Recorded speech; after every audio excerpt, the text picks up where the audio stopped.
All right, so I'm going to call to order our committee of the whole meeting at 5:30 p.m. First up, is there anything to the good of the order? No. Review of regular meeting agenda. It's just your chance if there are any. I think we had a pretty easy consent agenda. Any concerns or questions there?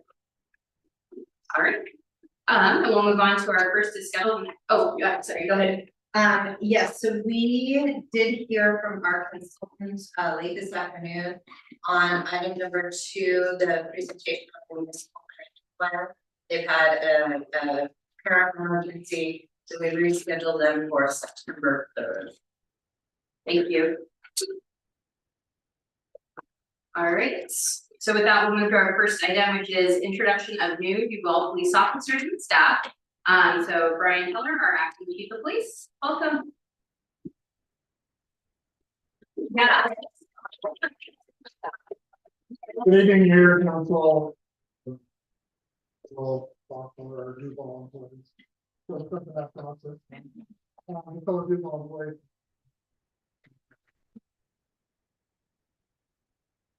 It's been an honor and a pleasure to for the Duval Police Department since the middle of December. As you are aware, we've had some staffing shortages, and we're still fighting some of those processes, going through that process and making sure we get people on board. But it takes a long process to get to where we are today. And this is a very important night for 2 individuals. Tomorrow is a very important day for one of our other employees who starts the academy tomorrow. He actually had a academy today, so when he gets here, I'll introduce him to you. But he starts the academy 7 in the morning. And for 5 months he'll be gone, and then he comes back to us. And we have 2 officers that have been hired that have started their FTO. Will start their FTO tomorrow. So I'd like to introduce them and make sure that you have a good idea of who they are, because they take a long time to get here. On a side note, just a little recognition for some other people that are here. The process has been very time consuming, as well as very dedicated for a couple of individuals to make sure we got the right people in the door. Lieutenant Sabry was one of the individuals that took this on. I can't have assigned that to him, but he took this on and has gone through countless interviews, countless reviewing information that people put forward with some stipulations to make sure we find the right people to wear our badge and everything. But we also have a number of other individuals here that Mr. Officer Mieta, he's been a mentor for some of the people that came on board, making sure they get everything they need and get things forward. Sergeant Paul and Sergeant Clark have been really interested in and made a few modifications in the FTO process so that it's more current and up to date. We also have Officer Hill, who's FTO, one of our new officers here. So it takes a lot of time, it took a lot of dedication. And I know all of them have the best interest of the agency and the city at heart, because they want to make sure that we put the right person in the right job. So the first individual I'd like to introduce is Cesar. Come on board, let's talk a little bit about you. Cesar goes by TJ. Ferrer Gonzalez Gilling was born in Nuremberg, Germany. His parents were in the U.S. Army station in Nuremberg when he was born. Gilling was graduated from Kent Meridian High School in 2004. CJ worked as self-employed medical equipment delivery driver from 2009 2015. I think you made some deliveries in town, did you? CJ has worked in many other jobs since 2015, and most recently for the Tuckahoe Police Department, where he graduated from Basic Law Enforcement Academy in February. CJ is married to his wife, Kenyatta, and they have 3 children, aged 17, 15, and 3. CJ and his family have lived in Kent since 2020. He enjoys reading, hanging out with his family, and watching classical boxing. So CJ has been a great asset for our agency. He comes forward with a lot of joy and interest. He is somebody that I believe shows Duval because of the environment that really worked in. He likes the ability to be able to have those contacts out with the public, and it's exactly what I'm looking for, somebody that's really just want to be engaged with the community. So we'll have your swearing in just a minute, but thank you, CJ. Yeah.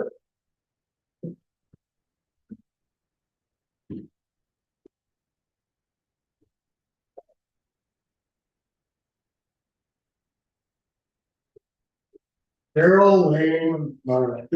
Born and raised in Everett, Washington. Daryl graduated from Everett High School in 2020, just beginning.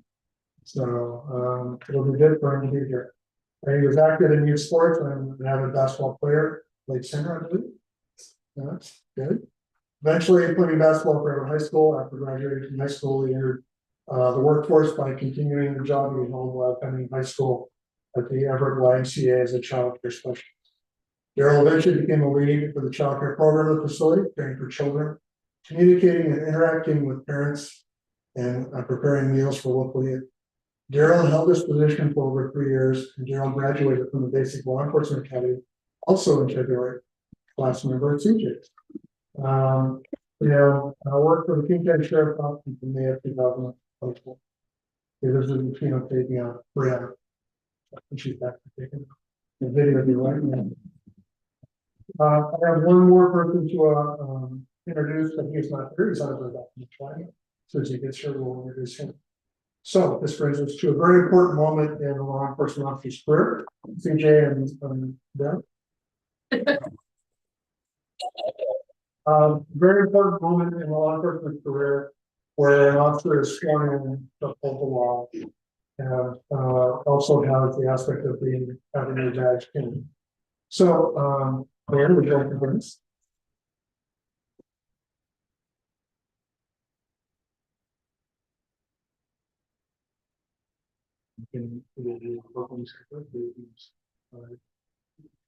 Same. Yes, let's start with you. Raise your right hand and repeat after me. I, Cesar Ferreira Gonzalez Gilling, do solemnly swear I, Cesar Ferreira Gonzalez Gilling, do solemnly swear that I will faithfully and impartially that I will faithfully and impartially perform the duties of police officer for the city of Duval perform the duties of police officer for the city of Duval to the best of my ability, to the best of my ability, that I will support and maintain the Duval Police Department's vision, mission, core values, and the police officer code of ethics. that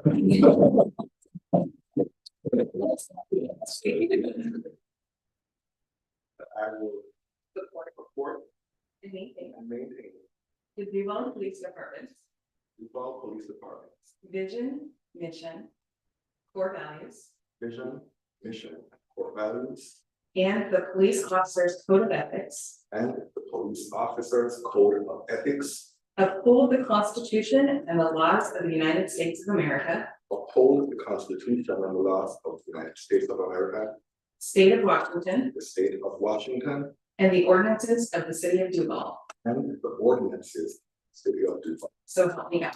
So help me God. Congratulations.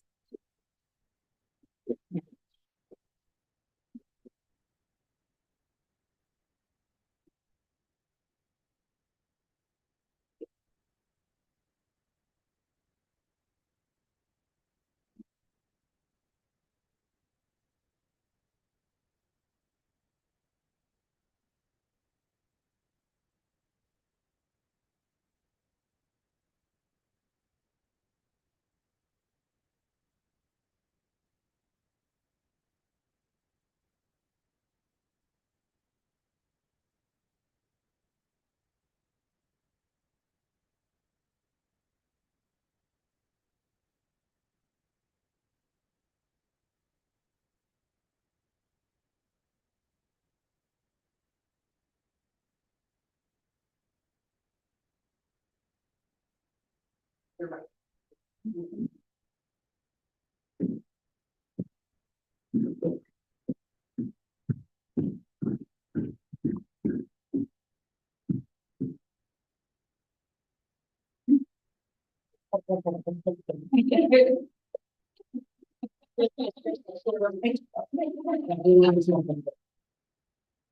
Anyone can say like what? I would like to be a friend of the world.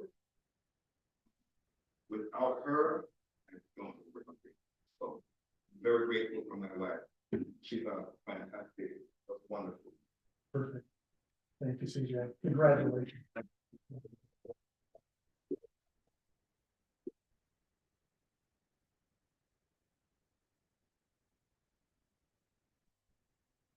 I, Daryl Wayne Myron, I, Darrell Wayman, do solemnly swear do solemnly swear that I will faithfully and impartially perform that I will faithfully and impartially perform the duties of police officer the duties of police officer for the city of Duval for the city of Duval as prescribed by law as prescribed by law to the best of my ability, to the best of my ability.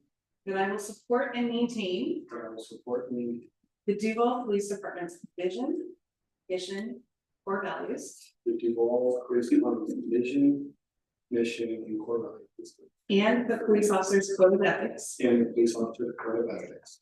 uphold the Constitution Uphold the Constitution and the laws of the United States of America, and the laws. Sorry. And the laws, there repeat that, of the United States of America, and the laws of the United States of America, the state of Washington, the state of Washington, and the ordinances and the ordinances of the city of Duval. of the city of Duval. So help me God. So help me God. Congratulations.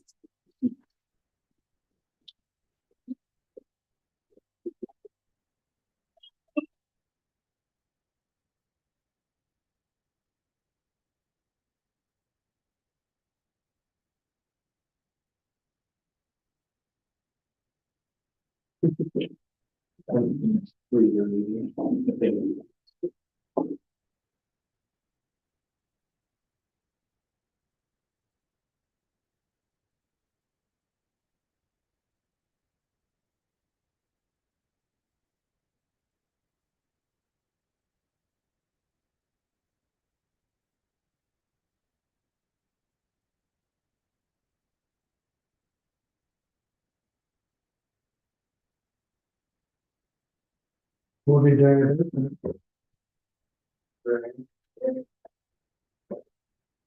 Fortunately.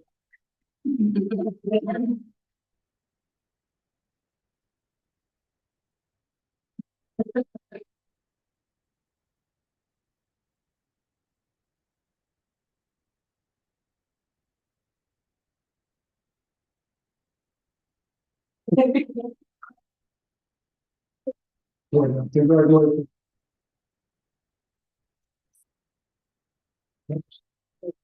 Yeah, would you like to say anything about the fiance? It's kind of a little bit. We're gonna skip on this one.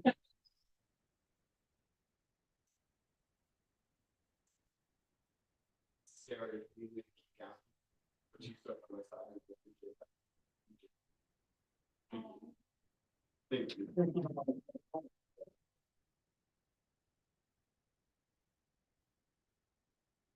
One thing we look for when we hire a police officer, somebody that really has an interest in being productive and making a difference. It's very clear that Darrell has that interest in things forward, and for background process is shown. So I'm really proud of both these people were at a badge and their bench. And hopefully they will be us in the years to come. So. What years?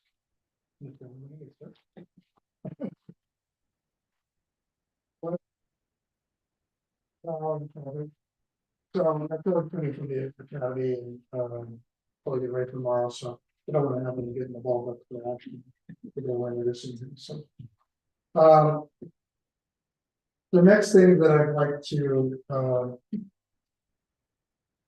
talk about is law enforcement and the things we do daily. Sometimes the actions that a police officer takes are taken for granted. It's expected that we do certain things, and oftentimes doing the right things does not get the recognition that it should. But also understanding that sometimes the right things we do have long-term impacts and can really impact how the end results come out. And so that's why we're at this point right now that we have an award to be sent to Sergeant Whitcomb. Please step in.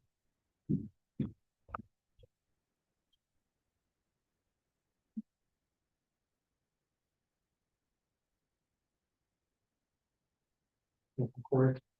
So this is a chief citation for exceptional service presented to Sergeant Corey Clark. On May 30, 2024, Sergeant Clark responded to a report of a student with a knife at the Cherry Valley Elementary School. First of all, the school reported that a student was waving a pocket knife and the principal and creating a disturbance. The school was placed in lockdown, and prior to his arrival, the student was reported to have attempted to enter locked classrooms by using a fire extinguisher to force his way in. The student also had slashed paperwork and items in the hallway and was placing the teachers and staff in fear for themselves and their students. Sergeant Clark recognized the immediate threat and entered the school to locate the student. He used outstanding de-escalation and negotiation tactics to get the student to drop the knife and mitigated the situation without having to use force.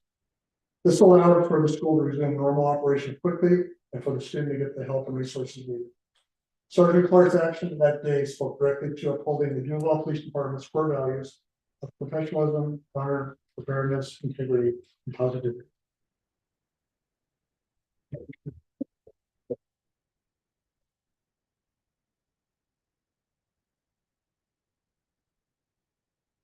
Corey's a very humble man.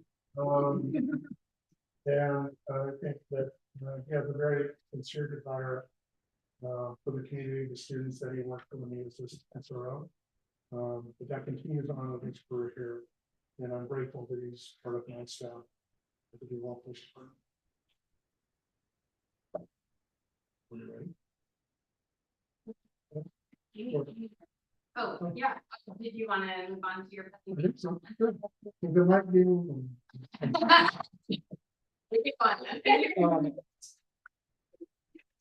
Yes. And when the other person arrives, and if you want Sure. to pause, that's totally up to you, yeah. All right, so next up is a presentation from the Duval Police Department.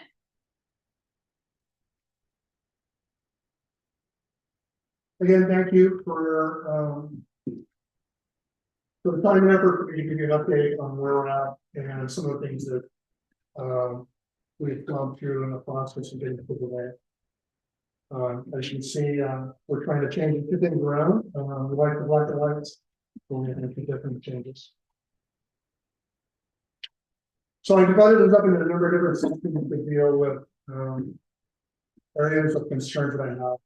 One of my roles as a police chief is to operate and run the agency, but also to mitigate risks for the city, risk for the officers, and risk for the department itself. It's a very important task that I don't take lightly. It is also a task that probably having somebody from outside coming in to observe some of these things notices pretty readily and pretty easily. But I'll give you a little update on personnel. As you can see, I've got a couple of people from the department here, and they'll probably nod their heads, but I believe they believe we're in a better position than we were before I got here in December. Morale is up. People laugh in the mouth every now and then. It has become more of a team concept, and I think personnel there are really they have hope and they have an interest in coming to work and doing great things. One of the things that we always covered when I first got here was understanding objectives and responsibilities and expectations. And we've met a number of times as groups, as individuals, but we've covered that a lot. And I believe that they also have some pretty clear expectations of what they're going to be held accountable for and where we're going to move forward in the process. And including the aspect of where we came from, and change is always different. There are two things that people want to change, so they want it, and they don't like to do it, right? There's two different things that change. So they've been very resilient in the aspect of making sure that they look out for each other. We're so short, we've been short since about the middle of December when I got here. And it takes a long time to hire people, but it also included a lot of wear and tear on them because they're working short in that capacity. So they're very, very resilient, and it's been thankful that happened. I've seen a lot of agencies that have gone through things like this that have just destructed and done nothing. So I really give them a lot of credit for being very resilient. The thing that I've also noticed with our department is they are very, very community engaged. It is not uncommon for me to walk into a business. They have to remember my name or me to remember their names, but even more importantly, telling me about the great things that our officers do. So it's really nice to kind of hear that. And it is something that their community contacts is always high and does a really great job. One of the concerns that I have when coming into an agency that's always short staffed or has morale issues is that reflected in their performance?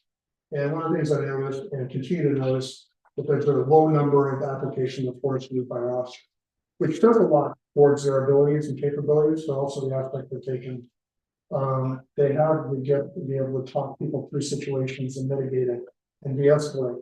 And so our use of force is very low, which is incredibly great for me to hear. But it also means that we're doing things right through that process. And what I put down here is an excellent base to work from. We have lost some personnel since I've gotten here, but we also know that in the horizon we can always lose more.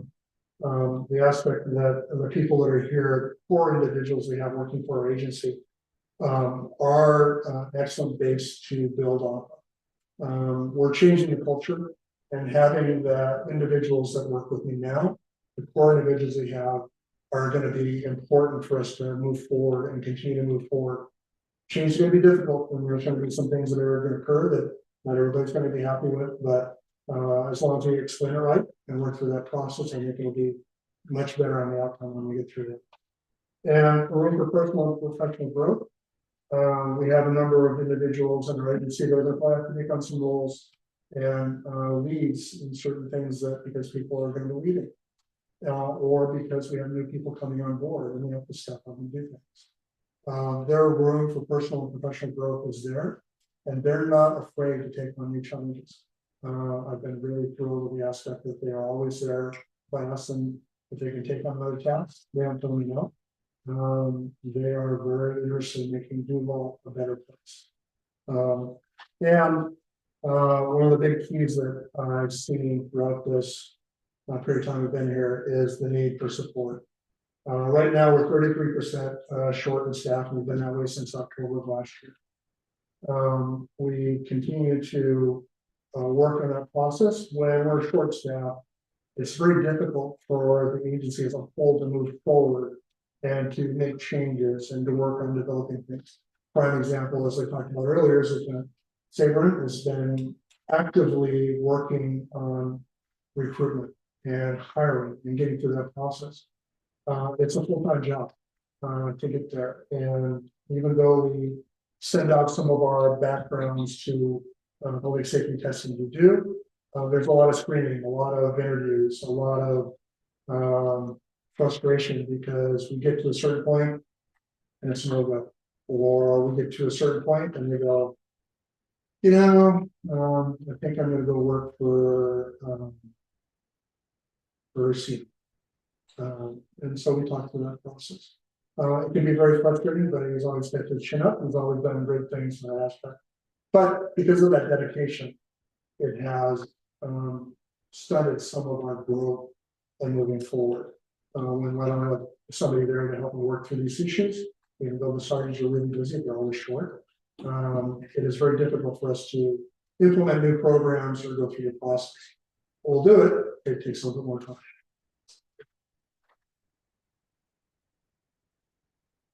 The next slides I'm going to cover are really no reflection on a person with a work for agency. They're a reflection on probably the status of the agency, where we've been.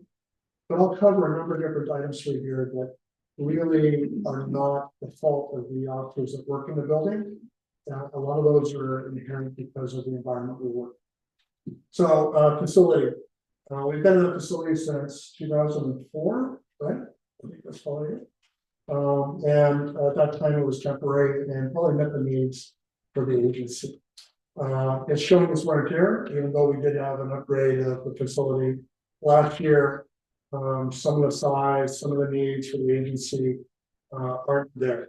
And until things change, we're going to have to manage what we have and work through that process. So when I talk about security, we have security cameras inside the facility in some of the locations. in the back of our parking lot and our selling port.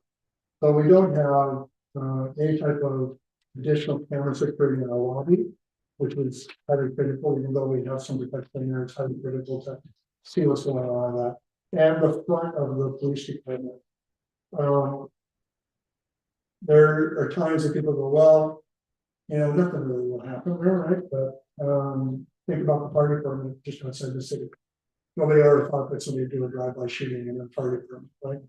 Things like that happen, and it's not uncommon for us to have some type of altercation in front of a police department, because people come down there for safety and concern, and there's nothing there to document it.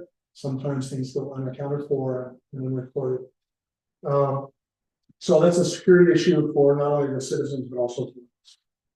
Our parking location, even though we have some parking in the parking lot of Depot Park, the parking is really inadequate for the vehicles we have or the security that we have. There's only one way in and out. It only takes one person to blockade that to prohibit us from responding.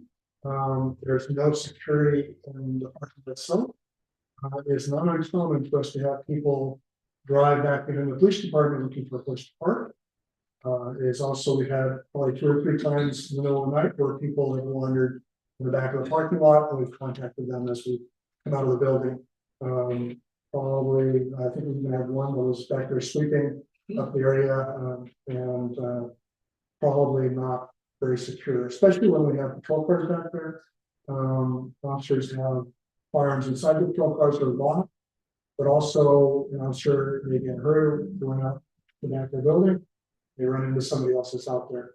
And it has not been uncommon during election periods or time of police interference or the process that police agencies have had their entire fleet destroyed. King County is for an example. It wasn't too long ago that they had somebody fireball most of their vehicles in the parking area, and they haven't recovered from that. We would never be able to recover that on a timely basis. It would destroy our entire fleet. So the security of the parking lot is highly critical. But also when we start talking about the parking issue, not having a camera in front is where most of the police officers park their patrol cars. When they're working, there's no security for that. Officers come in when it's dark, leave when it's dark, and it's unknown what to be out in that parking lot. But it also includes our civilian employees that have that need. So it's very unsecure, but we know the security that we work with and we manage it, but it is a concern that I have. Ventilation for the building. We have a number of heat pumps, but it's more of a central air inside the facility, which causes some really concerns that I have as it pertains to infiltration of items from evidence processing or items in our evidence room. If our evidence processing area has a fan over it, but it's just size of a vacuum. It needs to have a bigger hood to ventilate that out. But if an officer's back there and is packaging narcotics, and some exposure occurs, one is that officer is going to be impacted, but it may be sucked up into the ventilation system, and our filters do not catch that, and it'll permeate through the entire building. Not only do we have to evacuate that one officer, but we have to evacuate the officers, and maybe until the building gets decontaminated, we can't operate inside it. This includes our evidence room, which has very poor ventilation walls. It kind of goes into our evidence room. It does not meet the industry standard for an evidence room right now. We've done a few upgrades in our evidence process, but the room itself is probably a third the size that it should be for an agency our size.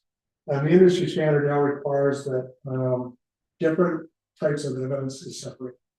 The example is we have a large amount of firearms that we have confiscated or have to move on to because of protection orders or violations that have occurred or just remain for trial. Those in a normal industry standard have to be in a separate room that's locked separate from the evidence. Our narcotics has to be in a separate room with its own ventilation system. In our high value items, which include jewelry and cash, has to be secured separately. We can do that by a safe. We don't have a safe yet. Going through that process. But all those things are the industry standard and they're also a requirement for accreditation. Which I think this agency can reach in a couple of years. But it is something that we have to work with. We had a severe issue with our large item storage and with Public Works help. We have secured that better and we've created a better process for that. That needs some of that standard that we have. But we still have some work to do. Safety, talk a little bit more about the building itself.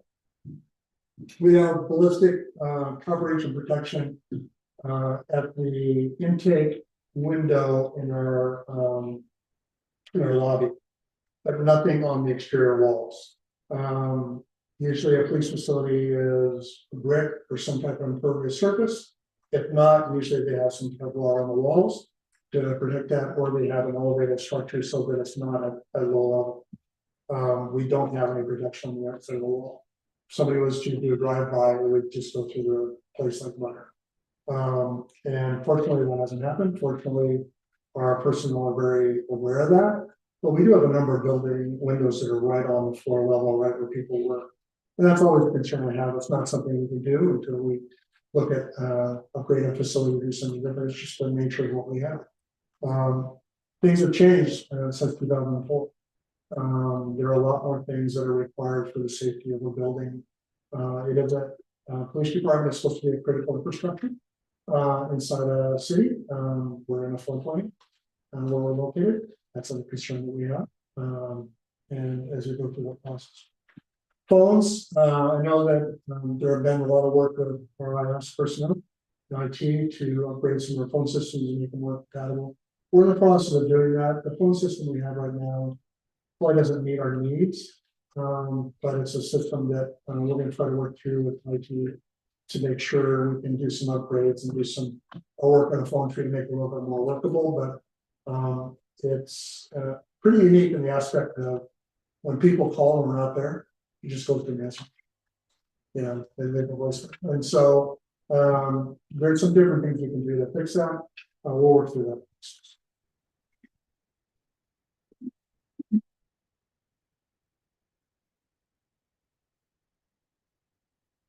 Equipment. Per state law, a police officer is required to render aid to anybody that uses force, whether it's through basic force, low level of force, handcuffing, or whether it's a use of deadly force or a high impact weapon.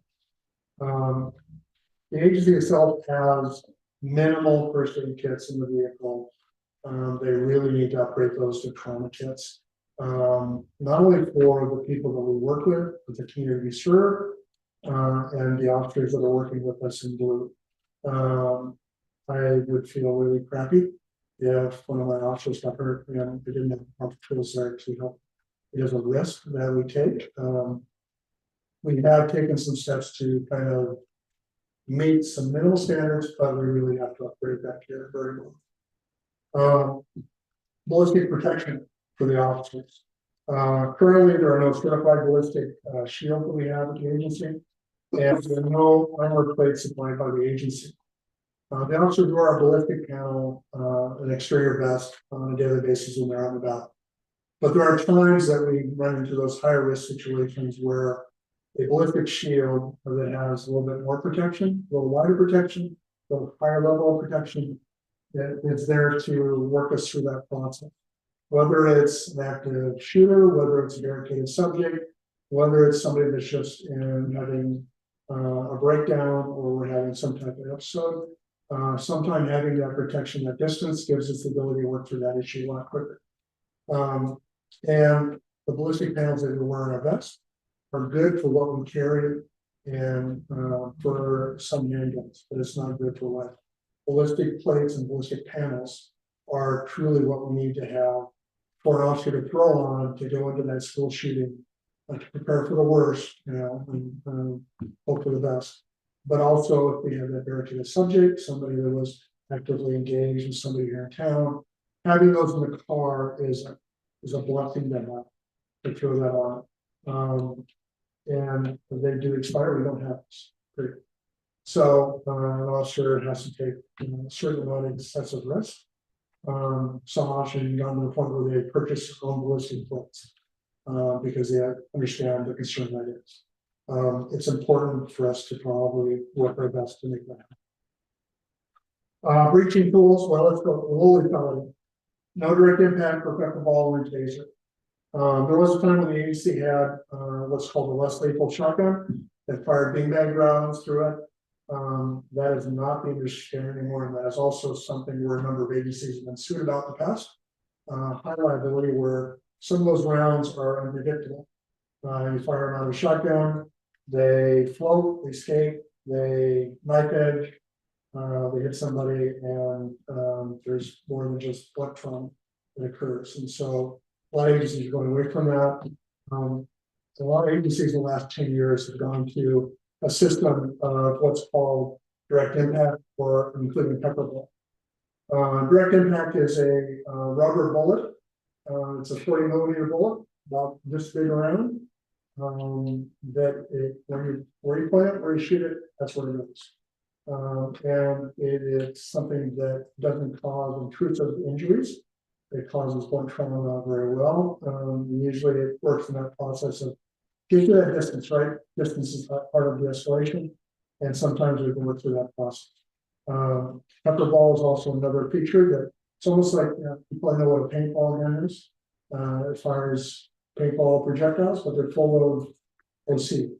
And so a number of those applications where they direct impact somebody or in the area can impact somebody's choice of whether they want to fight or not. So having those type of tools is important right now. All the officers have that really works as a taser. And those is what they carry in their hand. It's minimal, but we're expected to use some extra care and to have some extra tools and resources available to deal with that. Rifles. We have enough rifles to outfit everybody, but they're a mixed caliber, whether they're a .223 or a 5.56. There's a way for us to work around that process, but they're not a standard weapon. It's a mix of brands, a mix of calibers.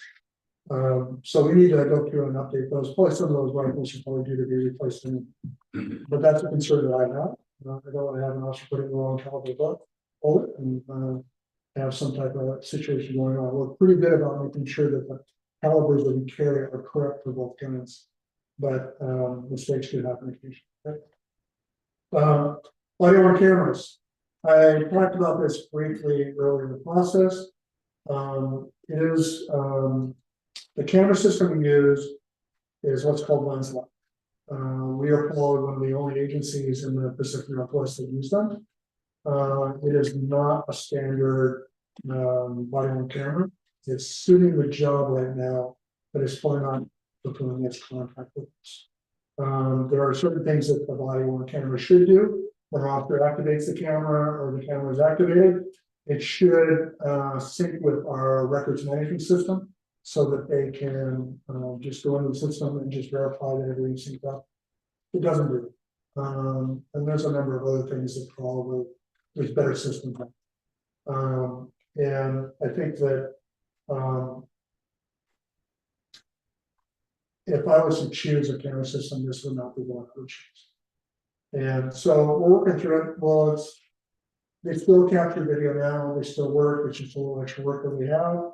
And we get a lot of support because we need a lot of support with the camera. Courtney Lewis has always been calling them on a regular basis to get it taken care of. But they work. So they're collecting the data we need, it's just not meeting the needs of the contract. Breaching tools. So we talked a little bit about breaching tools. There's no tools on our vehicles to breach a door, to breach access to some building, to have to rescue somebody or rescue an officer, or even to force entry into some area that we might need to. Usually we use the size 12 entry tool to get in, but we need to have some other tools that are breaching tools, very simple that we have in the car. not expensive, but it's something that the HC doesn't have. Vehicle equipment. One of the things that I noticed when I came on board is, the equipment that's in each of the patrol vehicles is recycled vehicle to vehicle. Electronics have a lifespan, technology have a lifespan, and we're starting to see some of the areas where the recycled equipment is failing. The standard that a lot of agencies use now is once a car has made it through its lifespan, most of the electronics have made it through its lifespan. And usually when a car is outfitted, unless it's been something minimally used, new equipment comes on board with it. It solves a lot of issues down the road. The cars aren't down a lot because there's a light is up, or something else happens, or radio goes down. So we're working on that to get through it. And we just had a new car built. All new equipment, looks great, and I think it's gonna meet all of our needs, as we go through that process. Lockable storage and the utility SUVs and vehicles. We have some cars that have trunks locked. There still should be some lockable storage inside the trunks. For some of the things that we talk about, if I had some of that direct impact or pepper ball equipment, I want to have that secured. If I had extra ammunition in the vehicle, I want to have that secured. If I collect evidence, I want to have that secured. Right now with our SUVs, there's no lockable storage in the back of the vehicle. So anything that's back there is either in those plastic tubs, or it's just thrown in the back. You gotta have some locking storage. And so, not only is it important to have that done, but for some of those issues we have. We want to keep the equipment in there good. I mean, look at Seattle. I mean, they had that when they had the riots going on. People just broke into cars and because they didn't have things secured, they took rifles out. Our rifles are secured in a rifle lock, but any of this other equipment, evidence equipment, first aid equipment, all this stuff should be secured in some federal process. And there's no redundancy. Agency has a lot of just one. And so when we talk about an item such as, and I'll talk a little bit about, it's called a wrap. It's a restraint device that we only have two. And so the potential is when you have limited resources, only have one, that item doesn't transfer from person to person. It may still be in the car that somebody used last night, or it's in the car that somebody drove home. And so we have to have more redundancy in that process.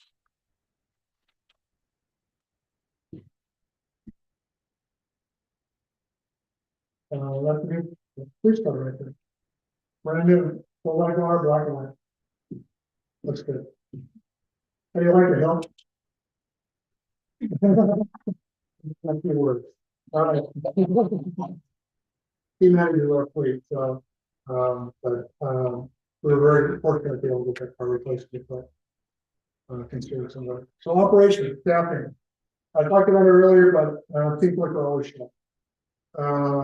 We're operating critical mass. The person we have, if one person is off for an extended period of time, one person goes on vacation, in order for us to maintain our staffing that we have, people get shuffled around.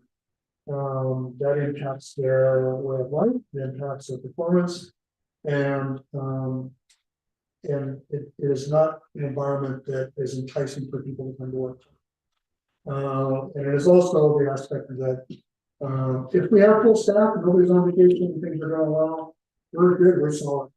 But as soon as somebody gets hurt, somebody takes an extended vacation, somebody's on leave, it impacts everybody else. And not people that resiliency comes from. So we work through that process, get it taken care of. But it will always seem to be operating critical mass. We're good until somebody breaks a twig or something else. But, supervision. This is one area that is really high and concerning to me. It's concerning to all chiefs and sheriffs. It's concerning to all leaders of law enforcement. Is the ability to have 24-hour supervision. With only 2 sergeants on board and looking at the field of a lot of administrative tasks that we have, we don't have the ability of 24-hour supervision. That is probably part of the reason why we ended up where we did last year. Not having solid supervision allows for personnel not to go astray, but not to have somebody there that can give them the guidance or mentor them and work through the process. It is also something that allows me to sleep better at night. It also allows us to make sure that our standards are up all 24 hours a day. We can't do that with just 2 sergeants. We can't do that with the person we have on board. We mitigated a little bit. Our sergeants are working a cover shift time on the weekend, at times early morning that there's no supervision there. And when one of them takes vacation, I'm going to one sergeant. So it does add up quite a bit. It is always a concern that I have. Not that I believe my officers are going to make a lot of mistakes, but I have a lot of new officers on board. And I need to have some of that senior knowledge on board to work through some of those issues. And to make sure things are going well. Under reporting, the public's very used to having Duval as a police department.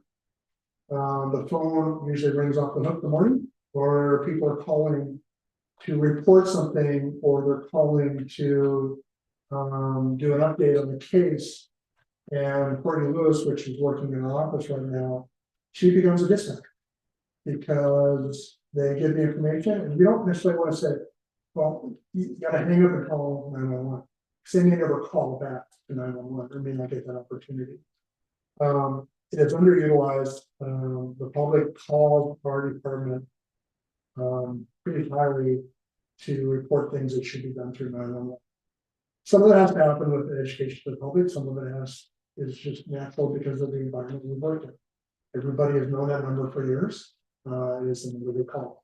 And so we'll work through that process and get to that. I think we're gonna have to do a little bit of an education campaign. But I think some people think that if they call the police department itself for a non-emergency, that's still not the way we want to have that happen. Business, yes. Non-emergency still should go to dispatch so they can decipher it, make sure it is an emergency, and then you walk through this. Evidence, so we talked a little bit about the size of the room. As soon as I got here, one of the things that happened right away is our evidence manager left the city. I always get concerned when we have a change in leadership, when we have a change in a records manager as the status of the evidence. In going through this process and looking at it, we have not had an evidence audit conducted since 2016. That in my mind is a red flag, a really big concern. There's a process to go through to make sure all your evidence is accounted for, especially when we talk about cash and guns and drugs and jewelry, those type of things. With our evidence manager leaving, we didn't have the personnel and staff to take that task on. And with the help of the Bothell Police Department, they donated a couple of their evidence technicians, which I totally trust, to come into our agency, and we've conducted an evidence inventory to find that all the high value items are there. Yay! But there are a number of things and concerns we have. There was a severe lack of destruction of items that could have been destroyed or free up space on our evidence. We've done some of that. We still have more to go. Because a lot of that evidence, when we have it, before we can destroy it, we have to make contacts through the prosecutor's office to make sure the case has been adjudicated or there's nothing pending as we go through that. So that's happening. Filling and following meeting standards is kind of one of the things we have. All of our evidence, as I'll talk about a little bit later, is done by hand.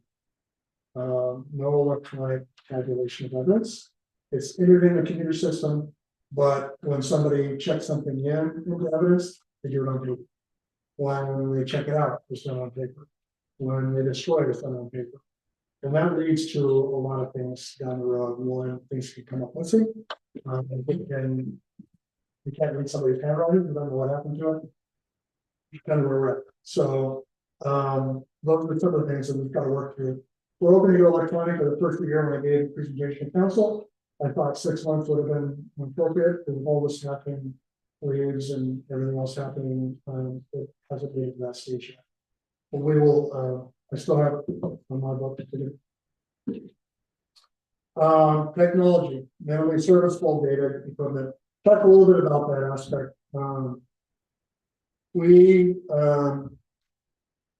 Law enforcement agencies now, solve more crimes with a smartphone than they do anything else. We're starting to get that integration into our system, we're doing that process. But some of our technology with software doesn't meet that standard. It is very dated. And as I talked a little bit about the LM philosophies in the next thing, I'll kind of explain some of that aspect. When I say LM philosophy, I'm not talking about, we're kind of laid back like why, telling you some of this stuff. Yeah. Yeah, I got the guys back there.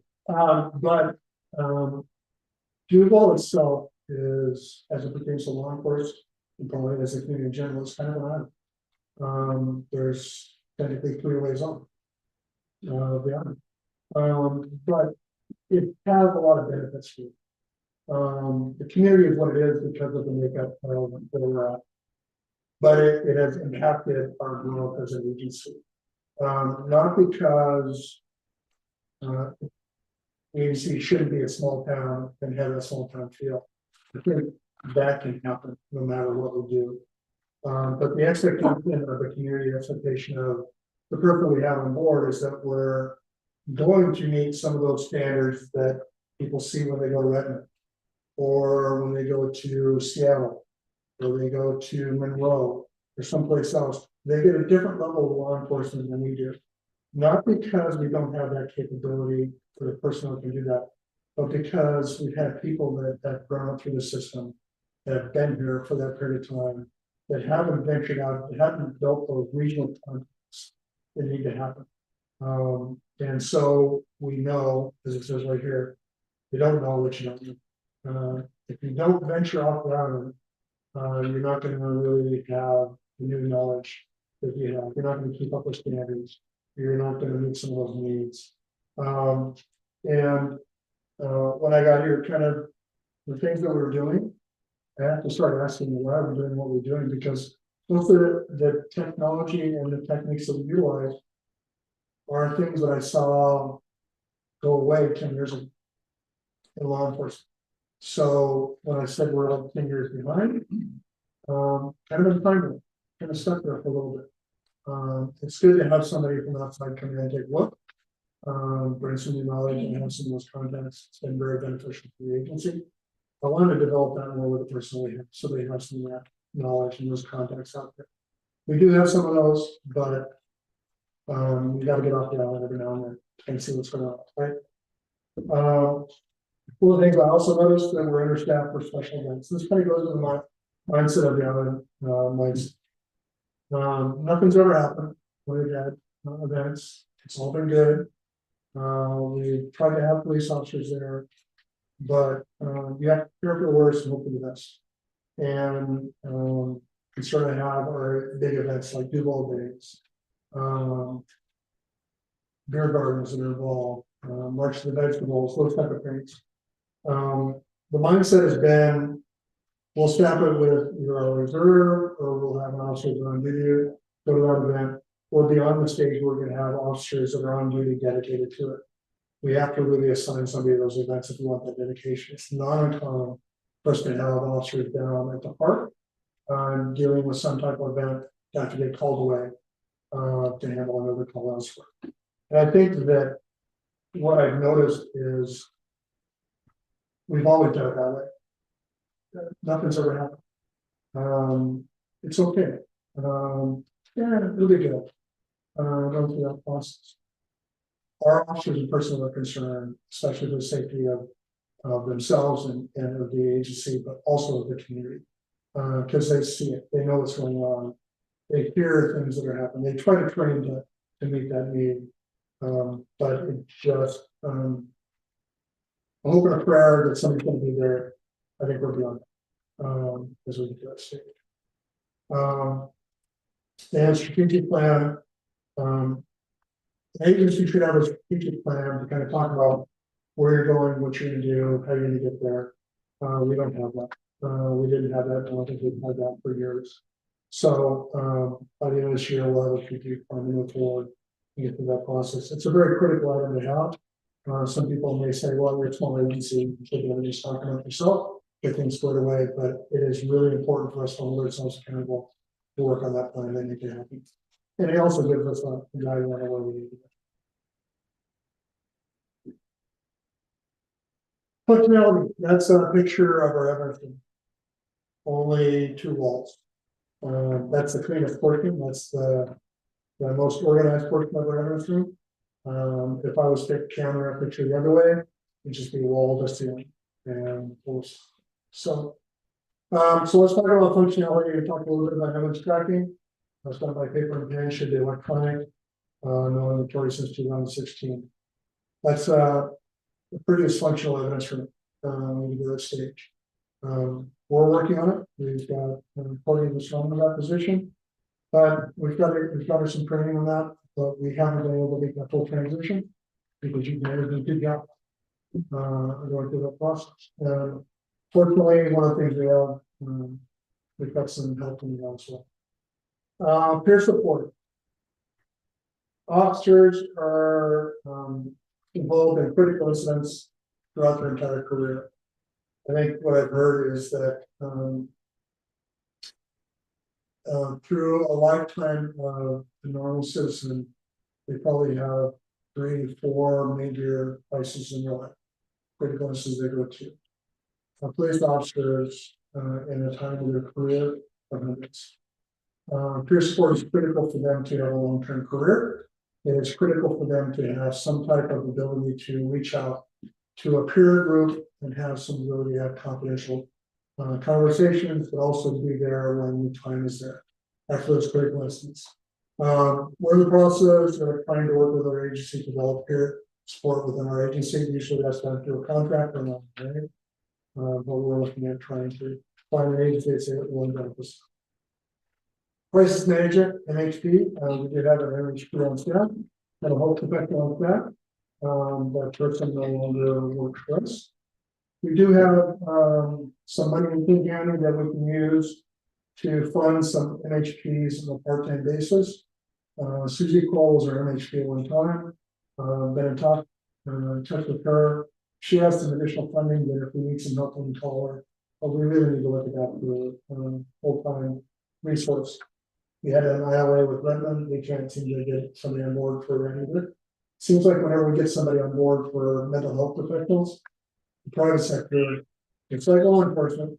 There's a lot more, a lot less responsibility, and sometimes you have some people that want to come out and help, but the dollar kind of drives it. So, audits. We do complete some audits, but there's that are non-existent. When you have an agency that has a very low level of use of force or low level of pursuits, sometimes that's going to occur because that agency goes, hey, we only have one. We don't have time. But you should. Whether you do that on a regular basis, 6 months, or at the end of the year, you should complete a lot. Even if you have none, at least you look at the aspect of the performance of the officers and what they've done. So we're going to have to make more audits as we go through this process. We do have some that are completed. We've had use of force audits that have been conducted. Complaints, we get very rare complaints, but that's an area that also should be audited as we go through that process. And admin investigations, we've had a few of those in the past. But we're doing a better job at what we need to do, but we'll get that fixed as we go through. Policies, we currently use Metropol's policy manual. They supply updates to policies based on RCWs and law changes. Yeah, it's actually pretty good in the aspect of keeping us legally sound as we go through that, but it's a very generic policy. There are things in our current policy that we don't do, not because we choose not to, but because it doesn't fit our agency. Doesn't fit the side that we have. It's not something we would have to do in an agency our size.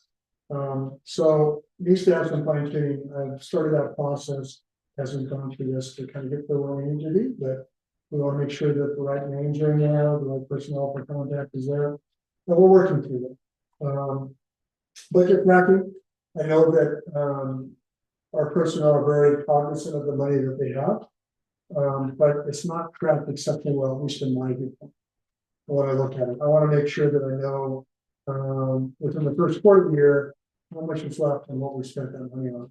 We're still buying the right things that we need to, we're still staying within budget, but it just needs to be tracked better as we go through it. And that's important. I think the public really wants to know what their money's going towards.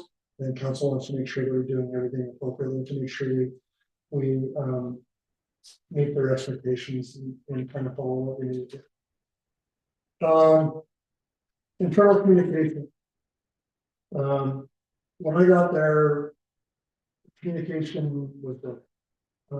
There were a lot of silos, a lot of individuals that would work amongst themselves, little cliques going on. Some of that has been corrected by a change in personnel. But a lot of it has to do with the environment work. If it's an environment that fosters openness and communication and the ability to have conversations, those difficult conversations, it's going to get much better, but it's going to take time. Our communication is much better than it was. As I said, I hear a lot from the halls now, but I think we also are taking the steps to make sure that we aren't afraid to have some of those difficult conversations where we need to have it. I think sometimes avoidance was a pretty good tool that they use. It's not something that I want to see in the agency. Annual report, strategic plan, we talked about that. We need to have that done. It's going to be completed pretty soon, probably by the end of the year. Calls for service, we're up 14 to 25%. As you'll see when we go through this presentation, let's see the change. Our agency, data staffing has become more reactive and proactive. Once you have staffing on board, we're able to do a little bit more proactive what you do. It is also a concern, as we talked about here, more of our calls are multiple officer calls. And so when we did the staffing go down to one officer during a specific time, an officer is reluctant to engage in something proactive because their backup is so far away. And we've noticed extremely, especially since they closed down the WD for some paving over here.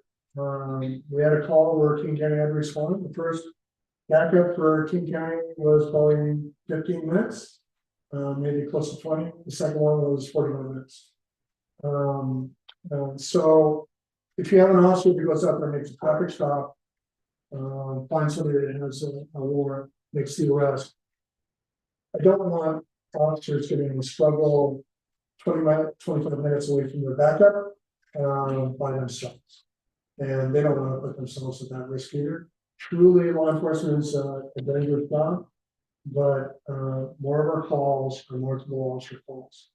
We have more disturbance calls. We have more domestic calls. We have more contacts that require a second person because the person's unpredictable as we go through them. We have somebody that's having an emotional moment or is under emotional distress, and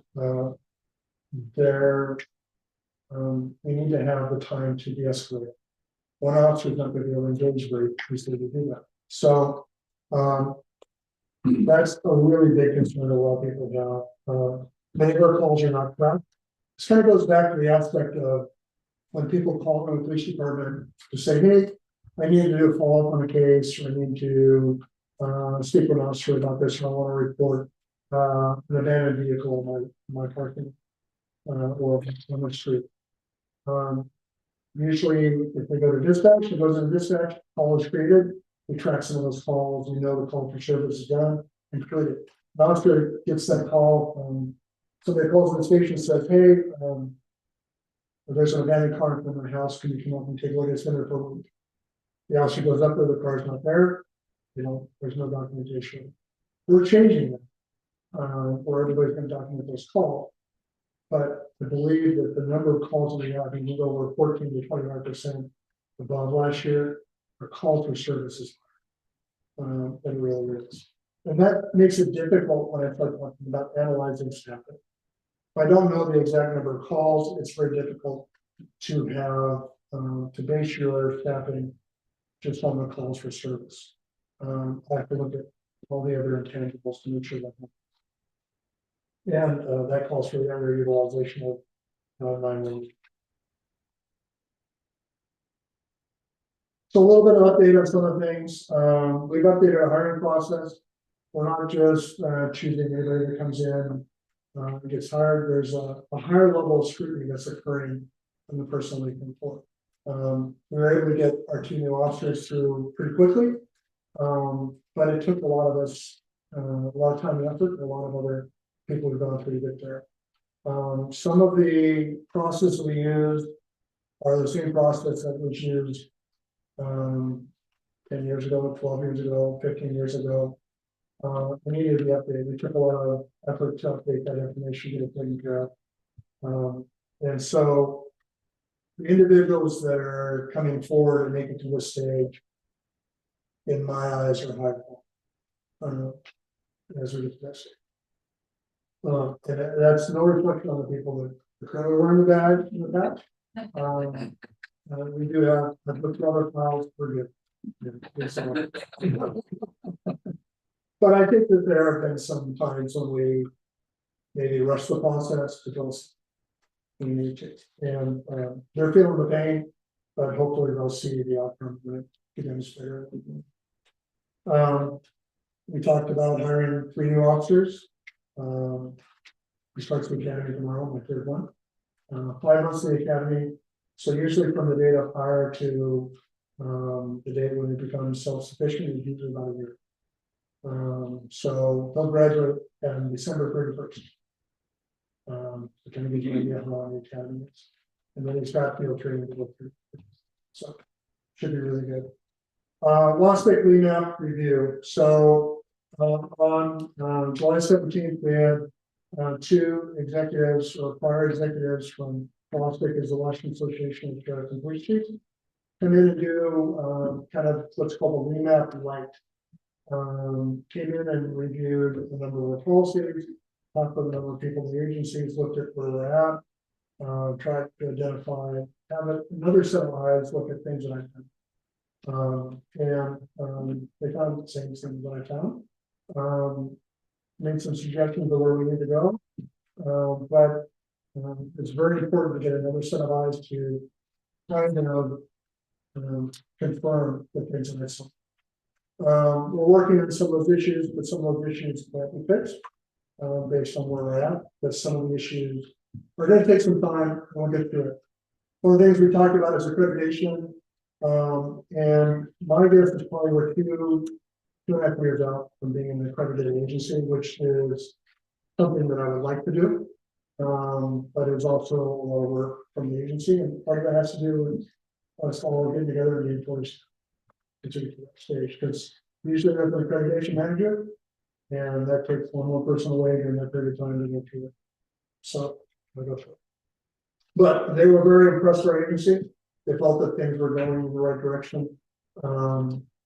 We talked a lot about the history of Google. It's nice that I had some people there that kind of tell us about what had been done 5 years ago, 6 years ago, worked through that process, and they finished by saying we're headed in the right direction. We're getting things fixed, and they were impressed by the person that we had. So,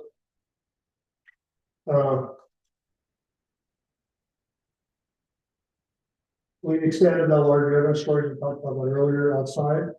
In our side port, it's now more secure. It is expanded. It deals through that process. Fire transition, which also was item that was talked about at the end of last year, transition to newer pistol with some optics, kind of bring us into the 21st century. maybe in the 20th century, because it's been a while to get to the stage, but. A lot of agencies have been using optics on their pistols for the last 15 years. Waffle just went to it. Takes time, takes money. We now transition, so, thanks for allowing us to go through that process and get that taken care of. I know it's a big extension. Calls for service up, over 60% right now, is what it is. It is only gonna get busier. The nice thing about Duval is we're very community oriented. We have a significant amount of community events that bring people in from outside the area to see. With that, comes complications. And we need to be prepared for that, but our calls for service are up 60%, expected to be even higher.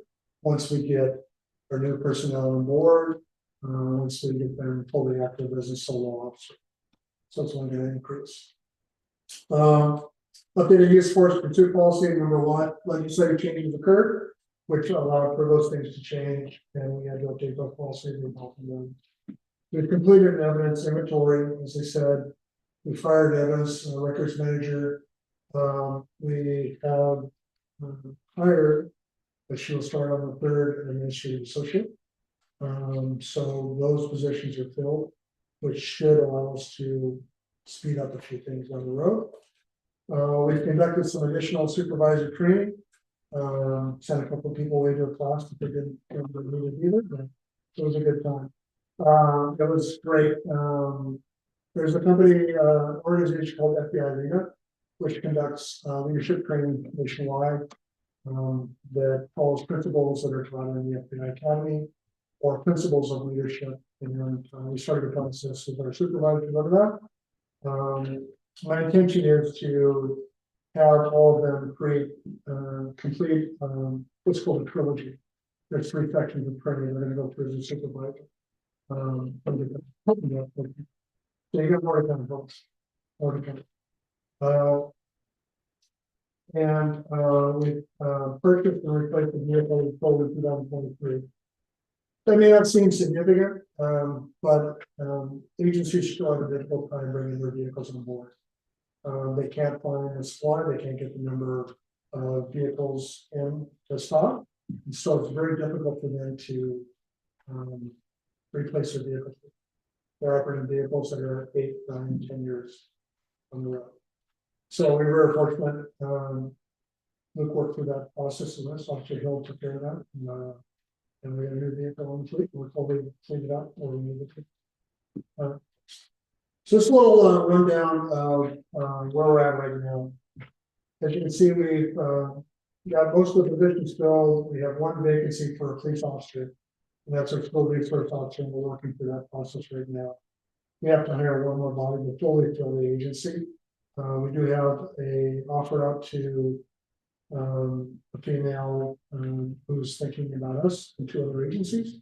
And then had a really good conversation with her today, but she's going to talk to her parents to make sure she makes her choice.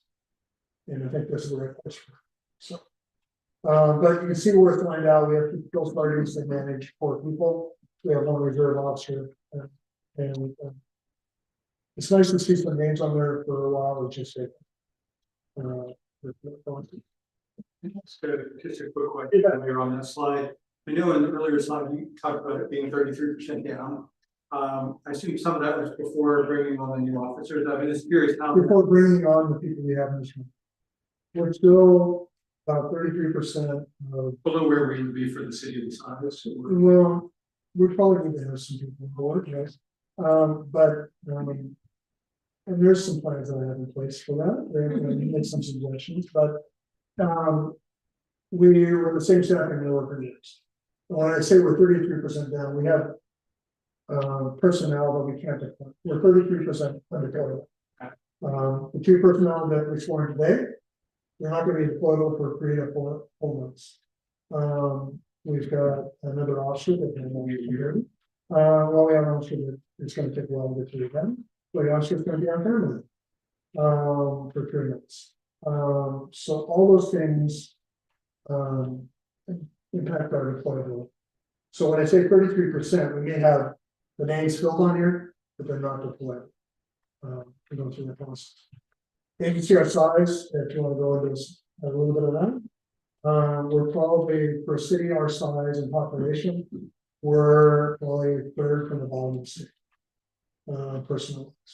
And there's a number of factors in that, but that's something for us to talk about with the staffing study in the years to come. So appreciate the analysis. Yeah. So calls and service, as you can see, it's slowed down for the last 2 months. We've just been really busy working on a few other projects and haven't had some of that proactive work going on. We've been short staffed. But you can see how the spike was in January. I expect that we're going to see some higher spikes as the year goes on. As we get to the state. Kind of gives a little perspective based on last year.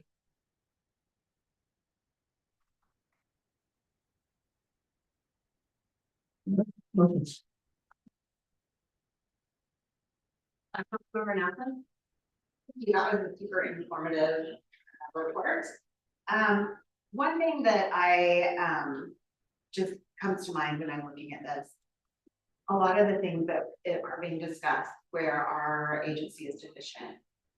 I think that these are the same reasons, concerns why a lot of smaller agencies have turned to contracting with King County. You have the infrastructure, you get economy of scale, all of those things. And I just want to say, that is not something that I am, trying to say we should do, but it is a concern that how can we do, I mean, at some point, it becomes unaffordable to have all of the things that a large agency would have. Is there a way we can partner to get some supervision?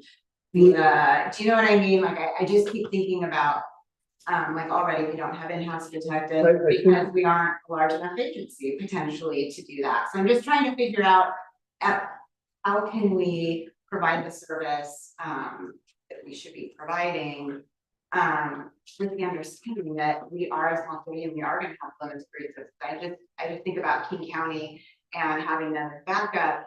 I mean, there's a whole area of the unincorporated that it sounds like their first officer responder was 15 minutes away and their backup was 45 minutes away. So do we have a level of service that's not practical for an isolated small city? Like, how do we manage this? When you contract with another police agency for services, you run into a number of factors. The days are gone where a police agency is going to take on a contract per city at an increased cost. And King County is a prime example. They will contract for the amount that they can. That's going to pay. They're not going to take it for loss, right? And I think that some of the things that I talked about here are not long-term needs, they're one-time purchases. The things that we can get through the process and make it happen.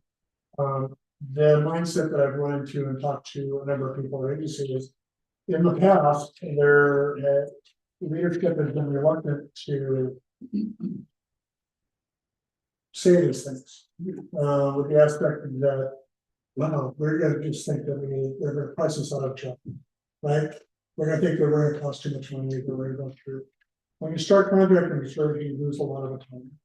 Look at the city of York. When they're sitting in contract with King County and their leadership in the city wanted to take a different direction. County said, we're not gonna move forward. Right choice in one moment, but they said, we're not gonna do that. You lose that control over your agency and your personnel when you start a contract. And even if you have personnel here, there's offsetting costs, but they have to have their supervisor cover the personnel that are out here. So you're paying same cost for whatever agency you have here. I know there are times that you have to sit there and go, is it worth us maintaining that? I don't think we're to that state right now. I think there's some things we can do to change that, but I think also financially, the financial outcome is what you have. I don't think the personnel we have right now are doing a great job. we have staffing for a person at a specific level to meet some of those needs. But you talked about detectives. I don't think we need detectives. Our agency. I think we need supervisors. I think we need another supervisor every staff. And having those extra supervisors on board, because once they're sergeants or working sergeants, they go out and do police work too. They never sit in the office and look at paperwork. They go through that process. Having those 24-hour supervision allows us to have proper staffing to meet some of those needs. So I don't know if I answered all your question, but I think that there comes a time when you will have to evaluate. Now, I don't think it's a time. Yeah. I don't want to say that I was trying to, I think our community highly values having an independent police force, and that is where I think most people want us to stay, and I myself included. And so I guess my question wasn't, should we consider contracting? It is, how can we avoid getting to a critical point where we are forced to look at that, because we can't afford. Does that make sense? So do we have a path forward to be able to avoid that? Because I do think that our community values an independent. There's a lot of regional-based concerns, but so we are part of a small cities consortium of police agencies, which involve us, Lake Forest Park, Snoqualmie, Issaquah, Normandy Park, Clydesdale. So we pull some of the resources together where it comes to training and going through that process. Another outside agency is very reluctant to take on the supervision personnel that they aren't accountable as they go through that process. I think we're close to where we need to be. I think that if you look at us compared to other agencies, we're probably 4 people short of where we should be. Doesn't mean that you have to hire all 4 people at once. Doesn't mean that you have to hire all four people. You have to evaluate as you go through that process. We look at trying to team up with other agencies. We work through that process. When we have a major crime and you don't have detectives, you have somebody assigned part-time to our major crimes team, so they may go someplace else. They come here when we need. So regionalization of help is really important. We're trying to do that. Councilmember Sutton? Yeah, you mentioned, one of your goals was to have the department accredited. I'm really curious as to what that would mean and what are the benefits of There accredited. Accredited, even though we're doing it now, we're not accredited, but accreditation is kind of that stamp of approval. It says we're doing everything that you should be doing for an agency size within industry standards. WASP is an accreditation agency. They send a crew in that comes in, spends about 3 days. They go through and check about 158 different items to make sure you're in compliance, and you have to prove that you're in compliance. Just having a policy on a certain topic doesn't mean you're compliant with that policy. You have to show or prove that you're compliant with it. The benefit for that is to show that your agency is meeting that standard. The benefit for that is that you're available for federal funding because you're an accredited agency. There's some funding that's tied to accredited agencies, and I know that's going to get stricter as we move forward. And it probably has a chance to probably lower some insurance rates as we go through that things. It helps you a lot more in litigation. If somebody was to say, I'm going to litigate against the city or the Duval Police Department because they do this, or following a set standard, then we've proven to them it's very difficult for them to litigate. Yeah. Thanks a lot. Councilmember Isaacson or? Great presentation. I think you should, okay, no, shake, okay. Mayor? Chief, I just wanted to thank you, first of all, for an excellent presentation. I think some of the things you brought up there now, obviously, are things that are relatively new to our city. And I think that we've seen a continual slow movement towards modernizing and getting our department up to speed over a long period of time, about 13, 14 years. And your leadership in the last couple months taking us to the next level where we really need to be. We hear a lot about how we're a small city, we're an isolated city, we don't have crime, we don't need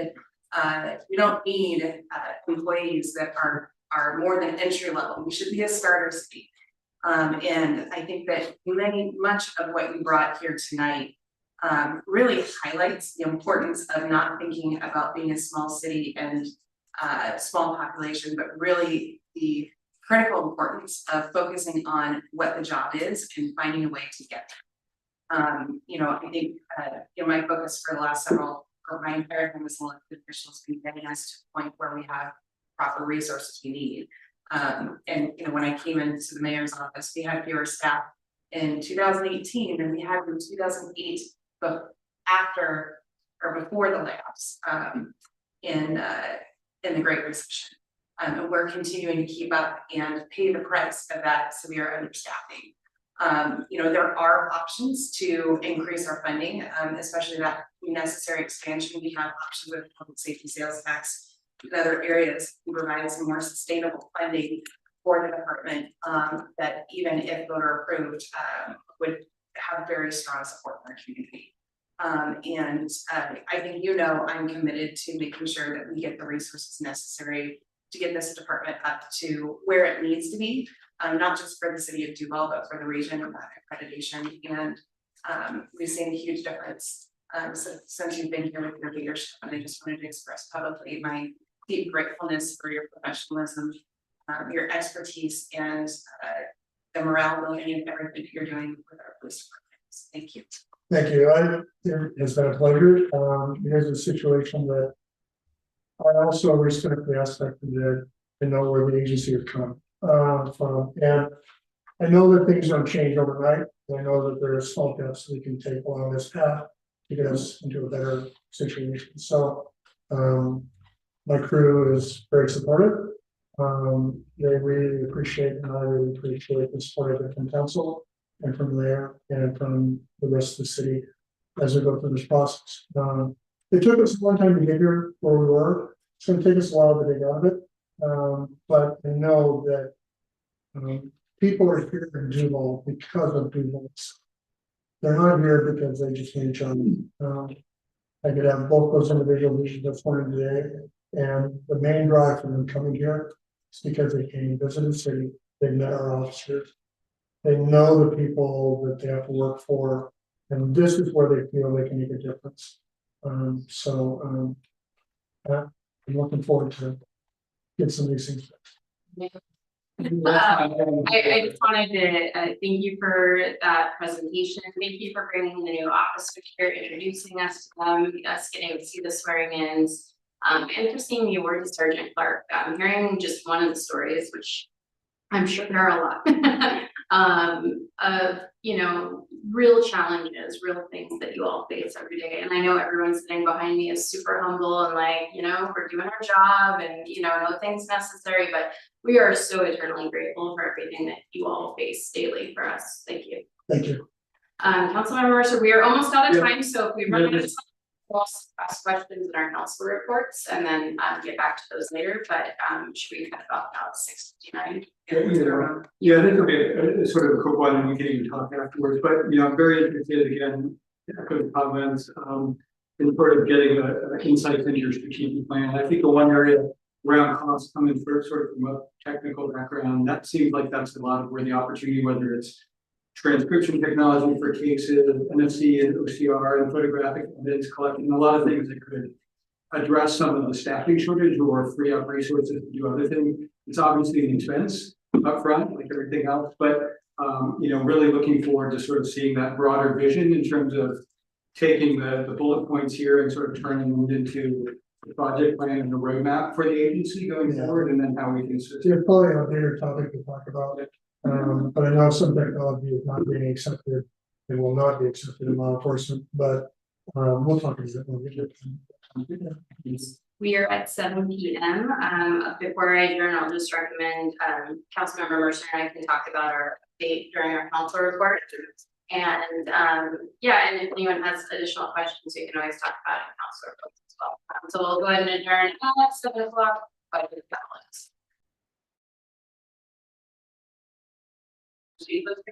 Yeah.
Sorry. Policy. If you don't please rise. Hold your place.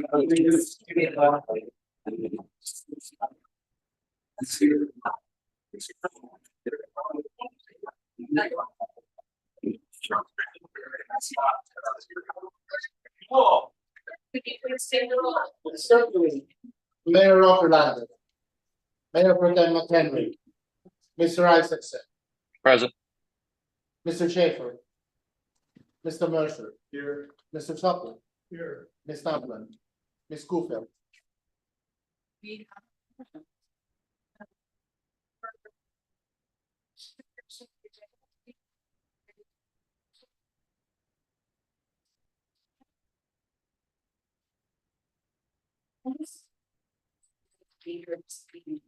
And also the minutes that we were not able to get to item number 4 on the whole agenda. The Washington Collaboration on Collaborative Elected Leaders Scoop update. So that will be provided during the council reports. With that, we have a motion to approve Councilmember Nephew.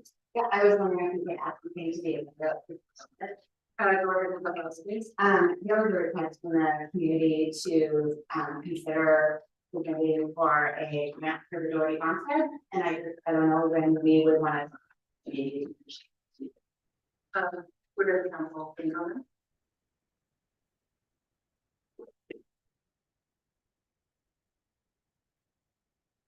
Mayor Pro Tem, I guess, is that something, I don't know, I mean, I guess we could add it if, you know, that's easier to talk about it, unless it's gonna happen during any. City administrator. We did not add it to the administrator report, but staff, did discuss it today, and we can give some information if there's an interest in adding it to the agenda. I'll second that. Do it to the administrative report then? No, we can add it to this. Second that. So we'll have a discussion under new business. It'll be after the new member and.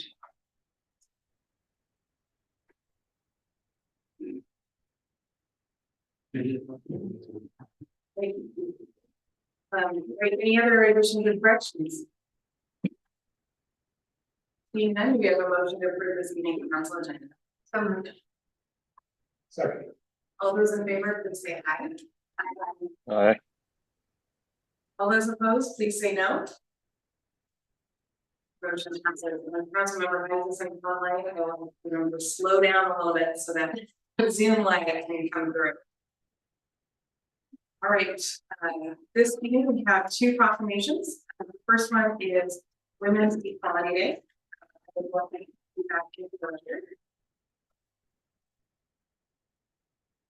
Women's Equality Day, whereas Women's Equality Day is observed annually on August 26th to commemorate the certification of the 19th Amendment to the United States Constitution in 1920, which granted women the right to vote and marked a significant milestone in the ongoing struggle for gender equality. And whereas this day serves as a reminder of the hard-fought battles waged by courageous women and their allies who have advocated for the rights, dignity, and equality of all women, regardless of race, class, or background. And whereas we recognize the significant contributions of women to every aspect of our society, including science, technology, engineering, mathematics, medicine, education, business, government, and the arts, where they have continually broken barriers and forged new paths. And whereas it is essential to address and dismantle the systemic barriers and discrimination that women still face in our society, including gender-based violence, pay inequity, lack of representation in leadership roles, restricted access to healthcare and education. And whereas we celebrate the achievements of women past and present who have worked tirelessly to advance gender equality, and we commit to supporting policies and initiatives that promote fairness, justice, and opportunity for all women. And whereas Women's Equality Day allows all citizens to reflect on the progress made, recognize the work still to be done, and take action to ensure that equality is not just an ideal, but a lived reality for every woman. Now, therefore, I, Amy Oaklander, Mayor of the City of Duval, hereby proclaim August 26, 2024 as Women's Equality Day in the city of Duval. I encourage all residents to join me in celebrating the achievements of women, recognizing the challenges that remain, and committing to the ongoing pursuit of gender equality in our community and beyond. And of note, I think it's important to recognize this week that for the second time in our history, and in the last 10 years, we have a woman with the potential to be the president of the United States. I think that is a huge achievement. And regardless of what party anyone identifies with, this is a huge moment for our nation and an extraordinary moment for women to have 2 women in just under a decade be in this position. So I'd like to make sure that we all acknowledge how extraordinary that is for the United States. And I will move on to the Labor Day proclamation. So whereas Labor Day is observed annually on the first Monday of September to honor and recognize the invaluable contributions of American workers to the strength, prosperity, and well-being of our nation. And whereas this day serves as a tribute to the social and economic achievements of the American labor movement, which has fought tirelessly for fair wages, safe working conditions, reasonable working hours, and the rights and dignity of workers. And whereas the labor force of the United States, a diverse and dedicated group encompassing individuals across all industries and professions, is the very backbone of our economy. Their tireless efforts drive innovation, productivity, and growth, making them an integral and valued part of our nation. Whereas it is essential to continue advocating for policies and practices that promote job security, equitable pay, benefits, workplace safety, and opportunities for professional development and advancement for all workers. And whereas we acknowledge the evolving nature of work and the importance of supporting a diverse and inclusive workforce. This workforce, which reflects the rich diversity of our nation, is recognized and included in our celebration. Whereas Labor Day also provides an opportunity to recognize the resilience and dedication of workers, especially those who have continued to perform essential services during challenging times, including the COVID-19 pandemic. And whereas we celebrate organized labor's contributions to creating a more just and equitable society, and reaffirm our commitment to supporting workers' rights and the principles of fairness and justice in the workplace. Now, therefore, I, Amy Overlander, Mayor of the City of Duval, hereby proclaim September 2nd, 2024 as Labor Day in the City of Duval.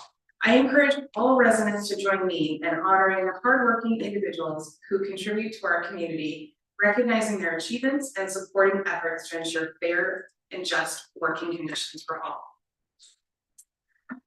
Great, we will move on to comments from the audience. And I will read the rules into the record and for the benefit of those in person attending here. During the designated public commentary period within city council meetings, individuals are allotted 3-minute speaking durations, while representatives of organizations may address the council for 5 minutes. Before presenting, kindly disclose your full name and the city of residence. It is strongly advised by the city to submit verbal comments in written form to expedite subsequent correspondence. Written comments must be received by the city clerk's office by noon on the meeting day, addressed to P.O. Box 1300 Duval, Washington 98019, or deposited at the City Hall drop box located at 15535 Main Street Northeast, or by email. Please be aware that the City Council, its boards, and its commissions solely entertain public comments from attendees present at the meeting in person. The Council does not accept handouts or printed material during public commentary sessions. Information intended for the mayor or the City Council shall be directed to the City Clerk, who will disseminate it following the submitter's instructions. Upon receipt, the City Clerk will receive written public comments and subsequently furnish them to the City Council or the relevant board or commission. It's important to note, however, that written comments will not be orally presented during the council or applicable board or commission meetings. Any written comments received after the noon deadline for written comments will be shared with council at the next council meeting as part of the City Clerk's report. And with that, if there are any members of the audience that would like to provide public comment this evening, you may approach the podium and you will have 3 minutes if you're an individual, 5 minutes if you're an organization. If you can provide your name, be great. Hello, thank you for the time. I'm Rob Holdeman. board member of the Duval Historical Society, and I'm here this evening to invite the mayor, the council, and all city employees to a couple of upcoming events. Come and experience the Twilight Tour at the Novelty Hill Cemetery, where cemetery residents come back to life with the help of community actors. It's this Saturday, August 24th, beginning at 7 p.m. Come early for parking. I'll be portraying Larry Vanover of the 1968 piano rock band. You're also invited to the Roots of Duval Historical Walking Tour, a casual stroll through Duval's history. This next one is Saturday, September 13th, 10 a.m. at Taylor's Landing. One of your fellow council members has walked and shared stories with us at least 3 times. She's number 2 on the attendance list. Both events are organized, sponsored, and presented by the Duval Historical Society and are offered to the public to inform them of our amazing town's history. Our goal is to inform them, educate, engage our neighbors on the diversity, strength, background, and creativity of the people who came before us. Their contribution is a significant reason why people love living and visiting this town. It's through these events that the Duval Historical Society fulfills its mission to preserve the history of Duval. You can follow the Duval Historical Society on social media. Events get posted and shared there, or search the Duval Historical Society on your favorite browser. For anyone else?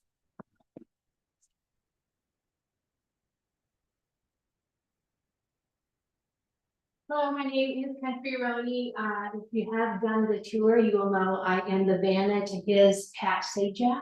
I am here on behalf of Duval Historical Society as well. I'm going to reread an email that I've sent to the council member and mayor. And thank you, by the way, for your service, for all that you do for our town. But I'm going to reread an email that I sent August 6th. I attended a 4Culture Open Doors facility workshop. The opportunity enticed me to ask the city if it's discussed selling any of their historically honored buildings to a group such as Duval Historical Society, the Civic Club Foundation, Foundation for the Arts, and I have engaged with the members of heritage, historic, cultural, and arts and science communities. And the common request is to have a building owned and operated by the collaborative groups mentioned above. The Visitor Center and Kunstrach Center are near and dear to me personally, and would be honored if the city would benefit our community with an engagement center where many of our nonprofits would call home. I also want to add, we would consider the Doherty Farmstead as well. I am in full gratitude for the gift of the DHS's partnership with the city. I would be happy to lead a grant application to better the Doherty House facility, whether that includes window replacement with requirements from the historic registry, repainting the tool shed, or a renovation necessary for the building. Please let me know if I exist. And so thank you, Jennifer, for your response, and Amy McHenry. I also want to say out loud the list that I have come up with. I did email this earlier. I also want to say, Director Steve, thank you for your partnership, for showing up for Volunteer Day to do landscaping and always answering the call when I have taken. So there are 7 things on my list that the Doherty House could use, including the Pioneer Cemetery fence needs to be replaced. That is owned by the Duval Historical Society. All the other 6 items are part of the city. A new climate control system to protect our archives and the things within the house. Number 3, replace the porch columns and the base. There are 6 of them. And in my email earlier, I had pictures to where you could see that there is dry and wet rot for those. And number 4, replace stairs at the front of the house, the south end of the house, as well as add railings for safety. We would like we think it would be a good idea to cap the chimney. There is no longer a fireplace in the Doherty house, but there is a chimney. Number 6, manage north landscaping. So where the trees and landscaping is overgrown, where the monkey tree is, that needs to be reclaimed, and that could be a good capital improvement. And finally, repaint the tool shed. Thank you very much. Thank you. Is there anyone else like to provide comment this evening? Seeing anyone else in the audience, so we'll go ahead and close comments of the audience. And with that, to have a motion from council to approve this evening's presentation. Some. Was that a second? All those in favor, please say aye. All those opposed, please say no. Motion passes. With that, we'll move on to scheduled items. Mayor's report will be short this evening, but I did want to give a huge shout out to Rita Moreno. And the absolutely incredible job she did with Summer Stage this year, as well as the work of our public works team to pull off yet another incredible Summer Stage series. The feedback I've been hearing from the community is fantastic. We had some different genres of music this year that really brought out different segments of our community and those from surrounding areas. Despite McMill Duval Road being closed, we had fantastic attendance from very often for people. So the event continues to grow. And with Rita being here as a full-time employee at the city, even the small tweaks she made were very much noticed by the community. And with her leadership, as I hear from our sponsors and the bands, they're feeling really a sense of welcome and support from the city and everything that they do when they come to our community. So Rita's not here tonight. At some point, hopefully we'll get to honor her for that work this year. But it really was spectacular. So thank you to Rita for that. And that will conclude my report for tonight. So with that, we'll move on to the city administrator's report. Thank you, Mayor. Good evening, council, mayor, members of the community, staff. Cynthia McNabb, city administrator. So bring up our PowerPoint presentation, and the first thing I will do is turn it over to Director Lynchowski to give the public works update. Thank you, Stephen Lynchowski, Public Works. Good evening, everyone. There we go. Quick update on Northeast 145th Street overlay. That is 279th. That is around a third of a mile, 1,100 ton of asphalt. A really good flip going on Monday, and then rain came today, so it should be back tomorrow. Your project manager was a little irritated that they didn't just push through and wrap up. You know, a little bit. It is going well. It is a little crazy in the morning, but moving on. Next slide. 3rd Avenue, so the culvert, if you haven't walked by to see, it is in full swing. Top right was the fish retrieval team that is from geoengineers. So we dammed up the bottom and the uphill side of the stream reach, and then they come in and they scoop for fish day 1, and got as many as they could, and then we scoop for fish day 2 using electrification to stun the fish, so that they can then find them more easily, collect them and transport. So the table on the left is the actual number of counted fish they did collect. So they did collect cutthroat, crayfish, and some large salamanders. To the total of about 87 critters. And you'll see a little picture to the right there is a little cutthroat fry. And yeah, they were all fairly healthy. I think they had one little soldier who did not make it. So other than that, exciting. Next slide. And then today they started, so they worked on the uphill reach of the stream and the downhill reach of the stream outside of the culvert construction area itself. So they wrapped it in logs, specific rock, had geoengineers working with the contractor at the time. And then today they started mobilizing, they mobilized yesterday, and then today they started setting the foundation and stem walls for the culvert. Most that should be done all this week. That was the north wall, yeah. And that was before long. So all those little Legos went together today by one. A lot of equipment, a lot of big action, and a lot of crane activity in that area. Next slide. And just briefly, some of the other items going on, public works, budget work, transportation element, park trail, living space, on there, but that's heavy hit, with staff time and public outreach. And the work truck we ordered earlier in the year that might be here this week, or maybe next. SCADA on-call solicitation wrapped up, so you could see that contract in the next meeting or two. And again, as some sunshade quotes coming in again, we were high last time, so we're trying again. Park signage, design consultant work, so if you aren't aware, a little image on the right was created by the Cultural Commission. So we're looking to bring those signs to life. We're gonna have 3 size / scale of signs.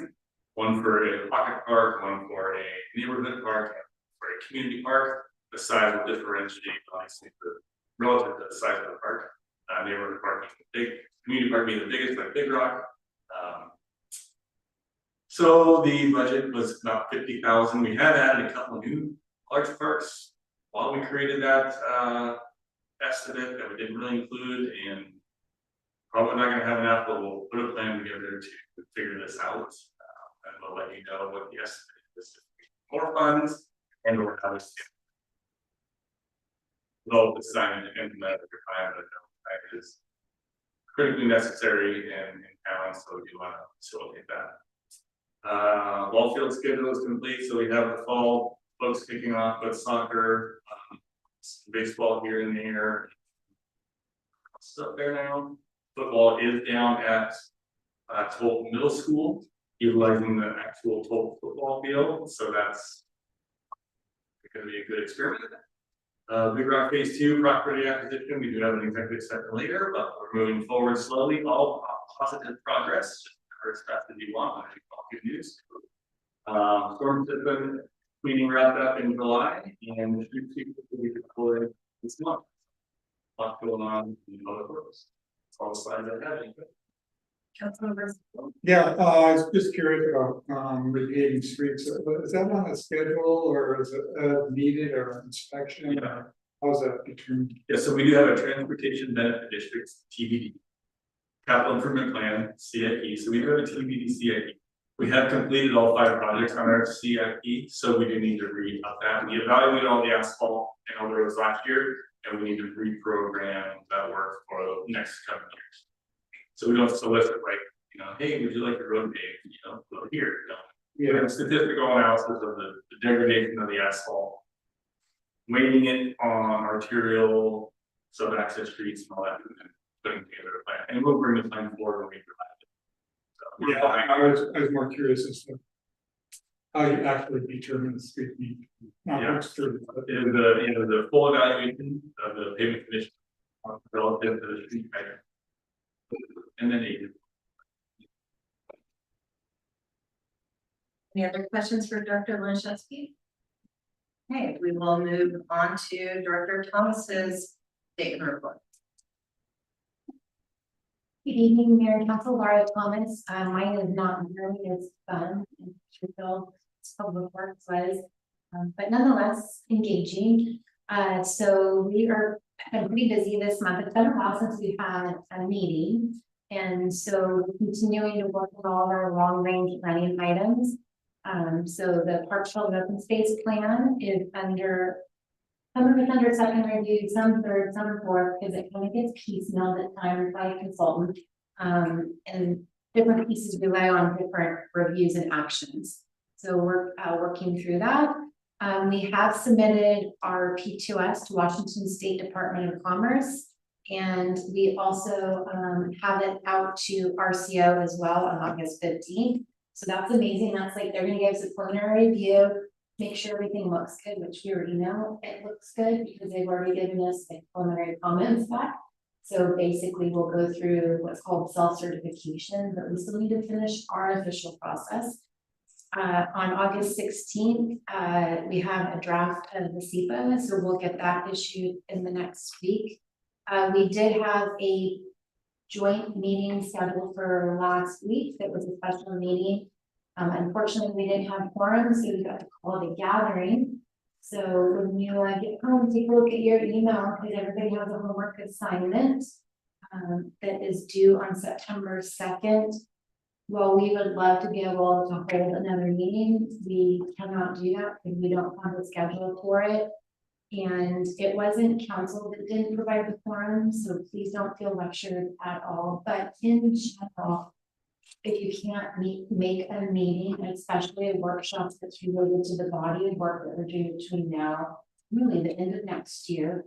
Please let John and I know so that we can either have time to reschedule it. Or whatever other logistics, because we did pay for our consultants to come out and they were from out of town. So it was really hard, and we had members of the public that wanted to be engaged and we couldn't engage with them either. So it's just kind of a gentle reminder for everybody, so don't take it in the back way, it's just a whole lot that we have to get done. And we're one of the departments that has a lot of requirements for public engagement, meetings and hearings. And we're just gonna try and get through it. And I know we can. We'll continue. We're doing really well. A lot of stuff is starting to come together. Next slide.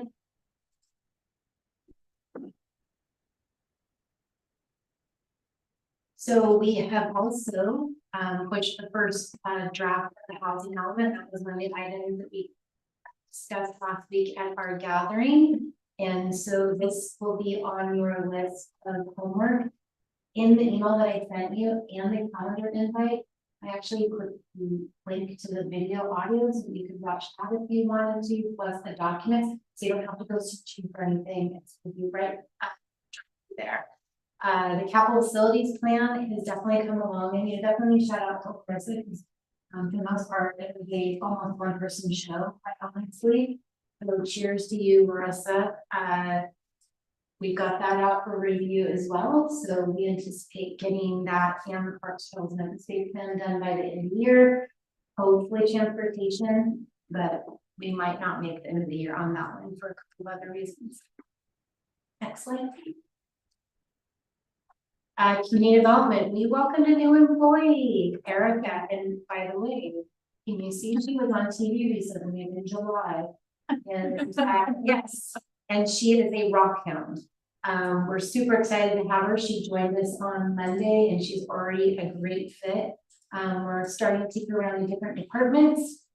And so if you see her, welcome her or come on down to the permit center. The associate planner and code enforcement, we'll resume that soon. We weren't successful the first time, so we're going back out for the second time. So thank you, Cynthia, for helping us navigate that.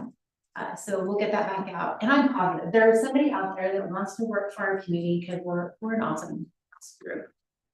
We will be hopefully onboarding a new planning commissioner for next week, and then that will reduce any harm issues as well. Again, permit review and inspections continue to be busy. Staffing in September will be substantially reduced.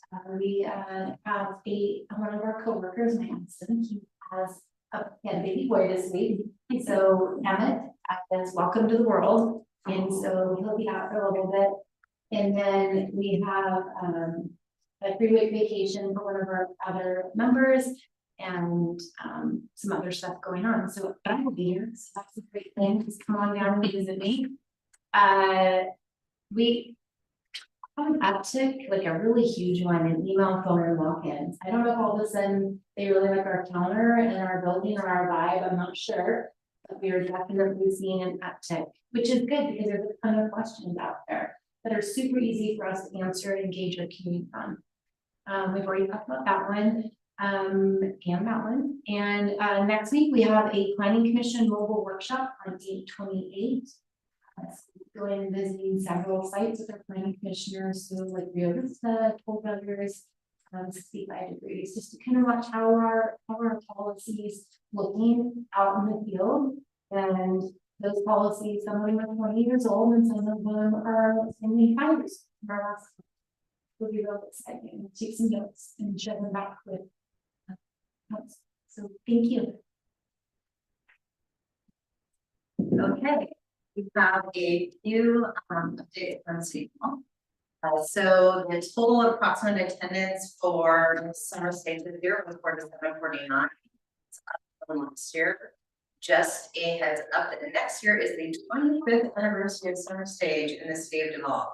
So we will be planning for a potentially larger final concert in celebration of that 25th anniversary next year.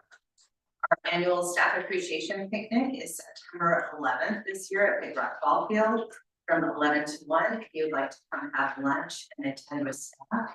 We have quite a few awards to hand out this year, both years of service awards, as well as staff are able to nominate their fellow employees for staff appreciation awards, and I have a city administrator award I give to staff for their work in the previous year. So a lot of engagement among staff nominating each other, which was really great to see. We also are planning a little activity, so if you are inclined to join the kickball team, please let me know. We are working on an economic development page for our website to highlight the activities this year. So we have lots of pictures of the flower baskets. We had a lot of walk-ins to City Hall commenting and complimenting the beautiful flower baskets. We have pictures from the music crawl, pictures from the economic development activities of the Cultural Commission. So we're going to create a separate page on our website, as well as at the end of the summer, put together a press release that really highlights all of the work that happened really from March until the end of the year to showcase Duval. We're gonna try to come up with a pithy tagline to get the media interested in picking up our press release. On that note, we have 4 proposals so far for the First in Virginia mural project. We are hoping to start that mid-fall, which again is a community engagement project as well as a mural, getting the community out there. It's going to be a stencil on that retaining wall with the community to come in and engage. We get food trucks out and create a real community event around building out that project and getting that mural done. And then in the exciting for City Hall, but not so exciting in terms of our 2-year state audit with the State Auditor's Office kicked off on Monday. So thank you to Finance Director McMahon and her staff who are already jumping in on that. We had our entry conference or audit kickoff with the state auditors yesterday. It's a 2-year audit. They're looking at both 2022 and 2020. Next slide. Just a couple updates on community events. So thank you to Councilmember Napolitan and Mayor Pro Tem McHenry for doing lunch with YMCA. Appreciated your participation and support of that program. YMCA has requested to come back next year. They consider their program successful, and we'll work through all of the different dynamics of having YMCA come back. It was a starter program, a pilot program in terms of economic development this year. The financial work and kind of how we structure that arrangement might look a little bit different next year, but they were really excited to be here and felt welcomed in McCormick Park, and they had a nice experience here in the city. And then as part of our Port of Seattle grant, we've mentioned that we're going to do some new community events with that Port of Seattle grant. It's a tourism grant, an economic development / tourism grant. So the first one is a movie at the farm. So thank you to the Duval Historical Society, as well as Holy Independent Church, which is allowing us to use our parking lot. And for public works, are going to mow from Holy Innocents parking lot into the farmstead. We're going to create kind of a special path into where the movie is going to be set. We're really excited about that. We're showing Coco.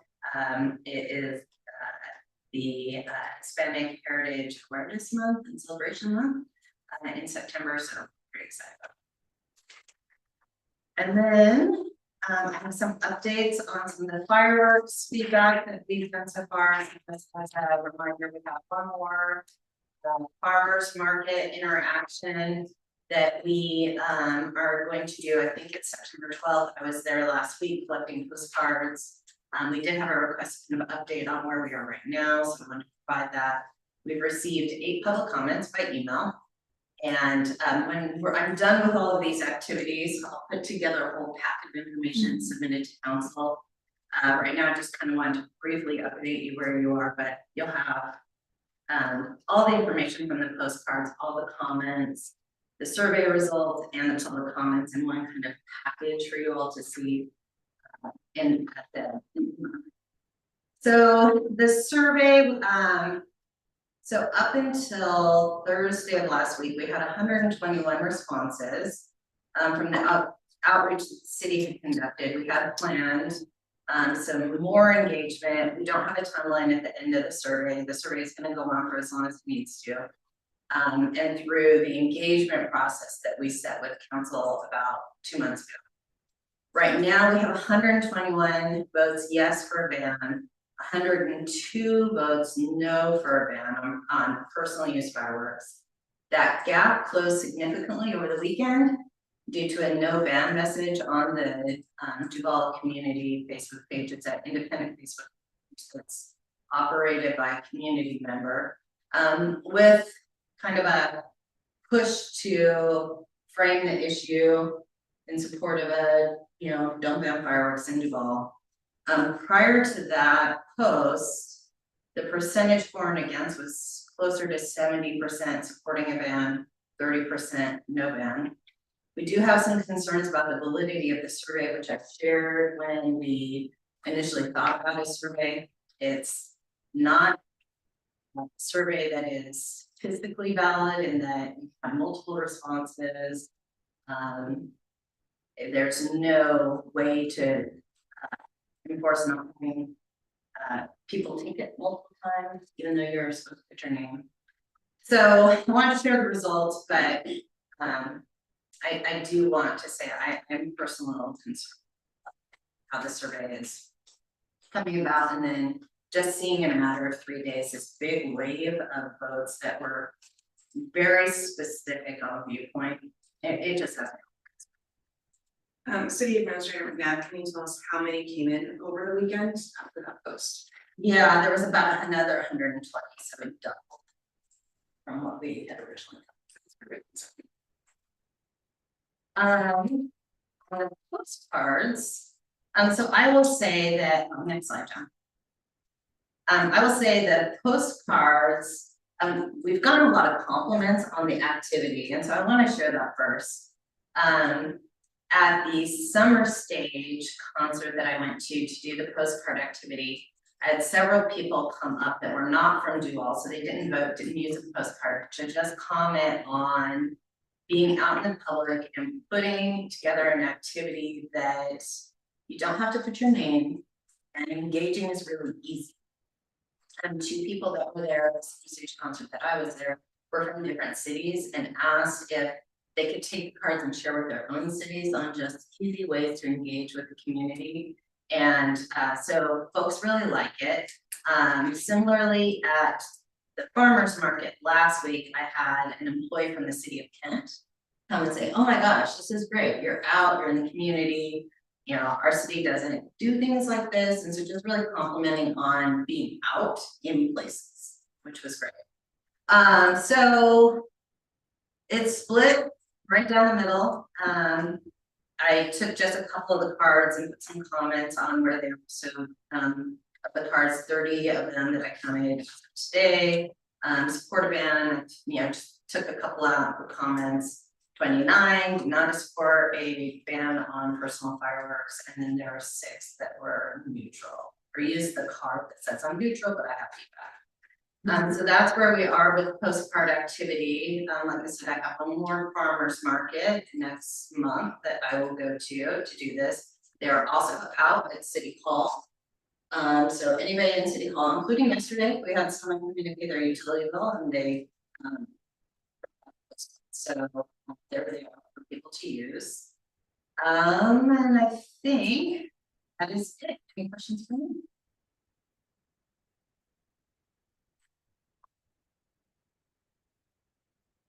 Thank you.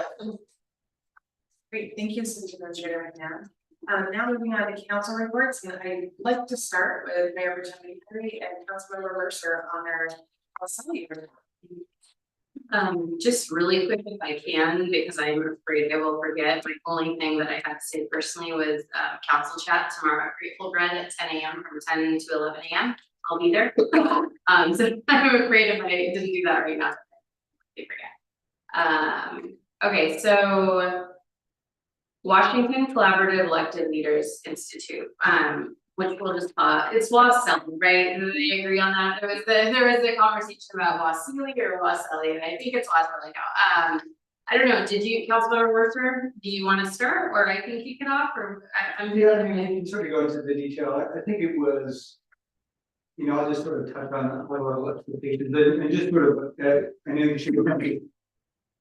Amy, when you sort of were soliciting participation, but, you know, it's obviously, sponsored by AWC. But it's sort of the Oregon, the School of Public Policy, and then the Ruckel, I'm gonna get it wrong, Ruckel House Center, which is a joint, initiative from W2 and also sort of focused on public policy. I think the facilitators, we had 4 facilitators, including a representative from AWC there that were just incredible. It was very interactive. There was some ice breaking exercises. I want to say there were 58, maybe a little high on the high side, but it was so it was good cross representation across the political spectrum, geographically. Folks came from all over the state.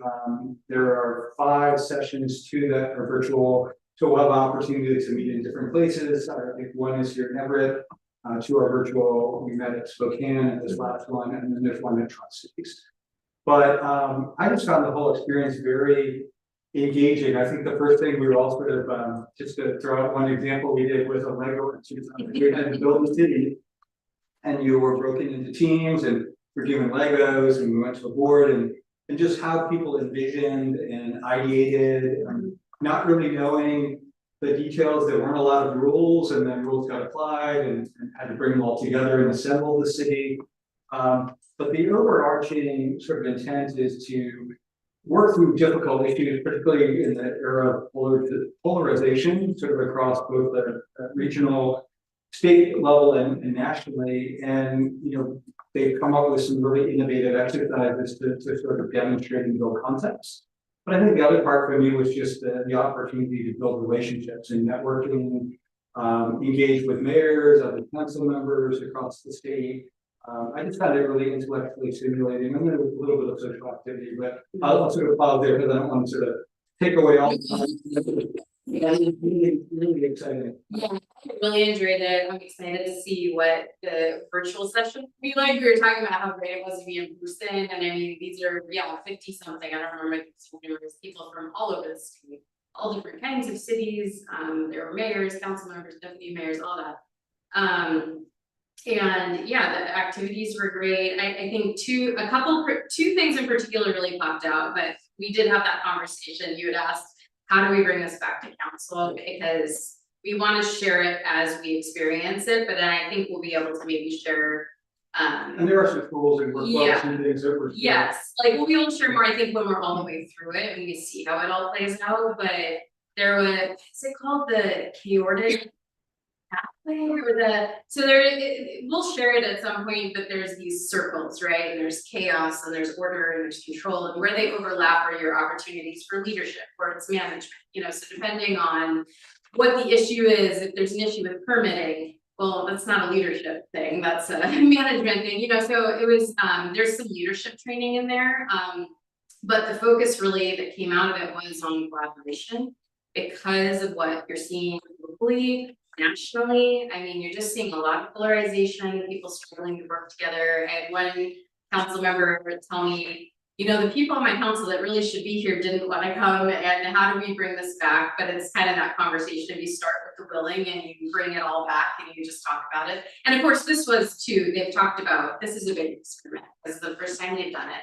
It is quite a time commitment. I'm so happy you were able to join the team and we were able to do it together because it had to be a team to do it. The other thing was an activity called the Pro Action Cafe. This is something I could see us all doing together. This is something I could see us doing with the community. It's how do you get people who think completely differently into a room together and not focus on each other and what you don't like about each other and what you disagree on. And if I'm remembering correctly, you know, we had started with the problem. The one we chose for our city was affordable housing. So it was very timely with everything we were talking about in our workshop. I think some of those comments came out. But you know, it's defining what it is, like what are we actually talking about? How do you get there? And when you think you've filled out this entire poster, and this was the same for homelessness, juvenile crime, like all these different topics that different cities are like, this is our big thing. You would have people, so I hosted a table on affordable housing, and then and you were a rotator as well. So then groups would move around, so you would go through one whole round, you just scribbling down all these notes, getting all this incredible feedback, and then you'd rotate. And it's like, well, what did we miss? Look at all we wrote down. Yeah, of course we filled that whole second column, we missed a lot. And I think the punchline is just that we're dealing with a lot of complicated problems, and you have to go through all these iterations of, what was the final one? First steps. So then what would the action be? Taking what you know about what the problem is and what did you miss? Like what really is the whole problem, the whole picture, then what would actual first steps be, you know? That's a key piece because as many of us in the room, we move into this problem solving versus gathering what the problem is. And so it's really investing much more time up front to identify and define the problem before actually getting into problem solving. And we would get called out, you know, oh, that's the solution. And we have to get that in defining the problem. I think the other takeaway, just to add to something you said, is, you know, even across all the spectrum, and this applies to the community as well, is folks have much more in common than differences. And it's when you get into that one-on-one relationships, there were lots of groups of different sizes. And it all comes down to personal relationship and trust and how you build trust, how you communicate, and to taking your point, I think there were a lot of great skills and tools and books and they've gone through and they're learning as they go. So we're kind of guinea pigs and we'll provide feedback as well. Yeah, so our next session is actually this Thursday and Friday, and it's virtual only. And then yeah, next month is Everett, and then the month after that, I think it's a one-day training in Tri-Cities or something, and then the conference for AWC conference would be some kind of final get together or session. So I'm just excited. I think I don't know, I felt the kickoff was so strong just from that first 2 days that I can't imagine they wouldn't continue this in the future, but we're just really excited we got in on the inaugural cohort. I think that's. opportunity, appreciate the city's sponsoring this. Yeah. Does anyone have any questions? I know it's kind of big without the, it's not fully you have to be there, but I mean, there will be more to come, and we've got booklets and things And there are a too. lot of pictures taken, different things that you shared, I think, Yeah. and they catch the small piece of Yes. folks crawling around the floor with like. There is a purpose to it. Yeah, the newsletter I did share about really kind of detailed what we were doing, but it just felt so much more than that, and those connections of all these electeds across the state facing really similar problems. So it was a great experience. We're excited to be doing it.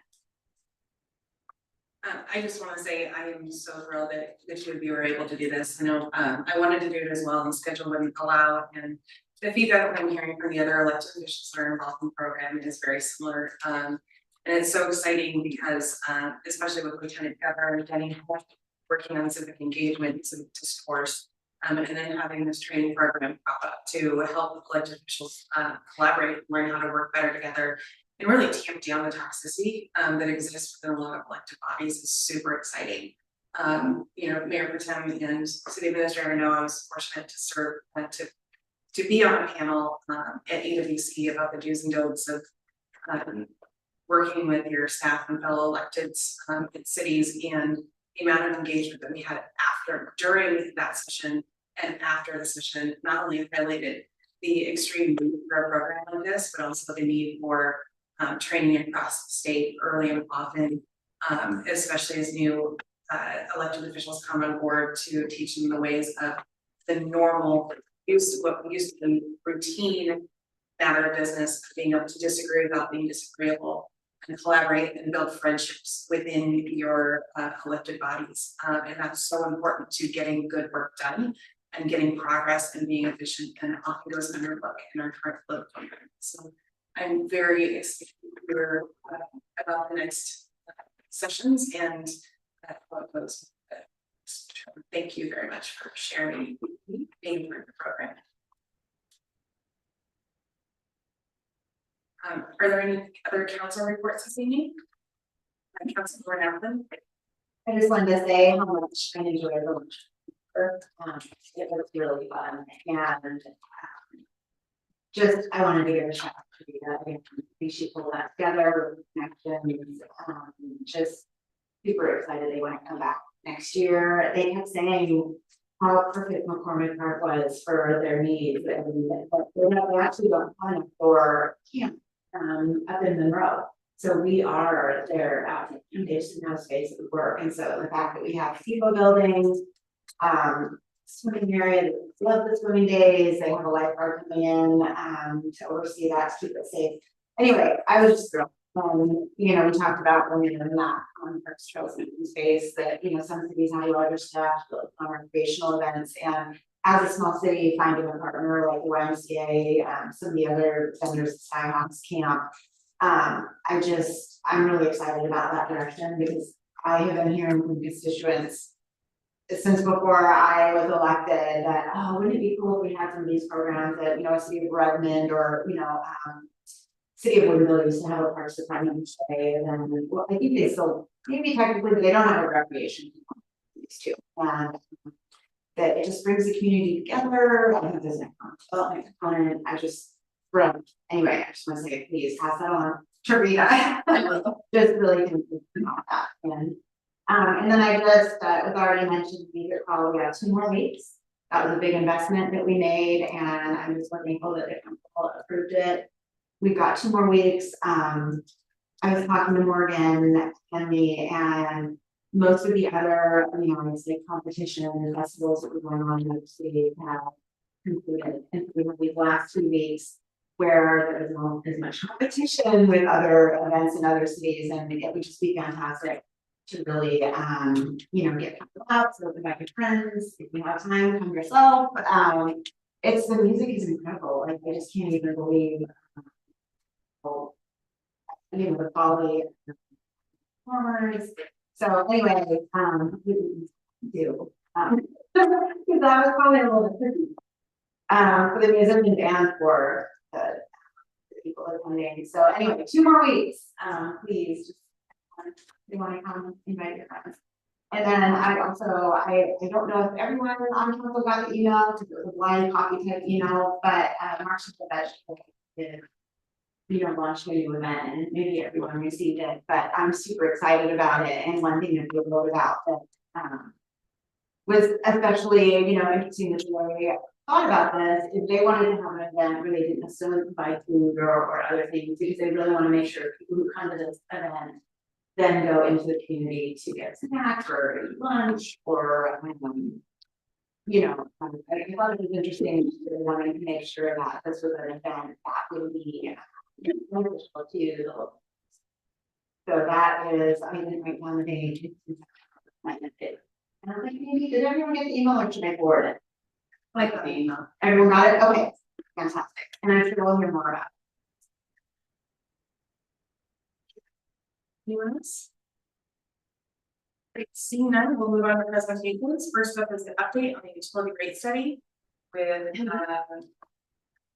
don't know how to pronounce his name, is it Tagi Baker and Maxwell Smith, senior project managers from SCS Group, and as well as Leslie Burnwell, our city engineer. Hello, everybody. See the estimate works. We have Tagi and Maxwell on the virtual screen there for you. So if you recall, this was a review of our facilities based on hoping to change and look at the rates, make sure we were being financially prudent and putting ourselves in a way to be successful in managing our utility and rates, fees, and charges, and with the. So I will hand it off to the group. Larissa is here, who's been working on this with Tagi, and she can add just a brief input of all the ingredients that went into this sausage. It was that Larissa Randolph works. It was a lot. FCS has been great to work with. We've only looked at the utility rates at this point because I have a lot of the asset management side of things to get to them still, so there's still some work to do. We'll come back with an update later. for our general facility charges or our capital charges for, new development related, connections and things like that. But yeah, it's been great, and I'll let Tommy take it away. All right, thank you. Can y'all hear me okay? Yeah. All right, I'll jump right into it. So as Larissa mentioned, our main goal tonight is looking at the revenue requirement. I will look at general facilities charges at a later time, but tonight we're just looking at each utility individually, comparing, current revenues against existing and projected expenditures, both operating and capital expenditures, and looking to see if there's a need to adjust rates, and if so, by how much. So we'll look at what we did during the previous studies in 2021. We'll walk you through the general methodology for this year's rate study. We'll touch on some key assumptions. We'll look at in just a couple of slides how the city of Duval's rates compare to others in the region. And then we'll look at the results for each of the three utilities, water, sewer, and then stormwater. As a quick recap to the last study, we looked at water and sewer during the comprehensive planning updates. And at that time, we had recommended as a minimum 2.5% rate increases for each utility per year. During 2021, 22, 23, significant inflation triggered the automatic index-based adjustments that the city has. And so the actual rate adjustments for the water, sewer, stormwater utilities exceeded the 2.5% floor that was a part of the rate study. And since that time, strong customer growth, a lot of new connections. Those connections are paying general facility charges. So you have a lot of revenue in the past couple of years that could be used for capital projects. Those new connections also turn into monthly ratepayers.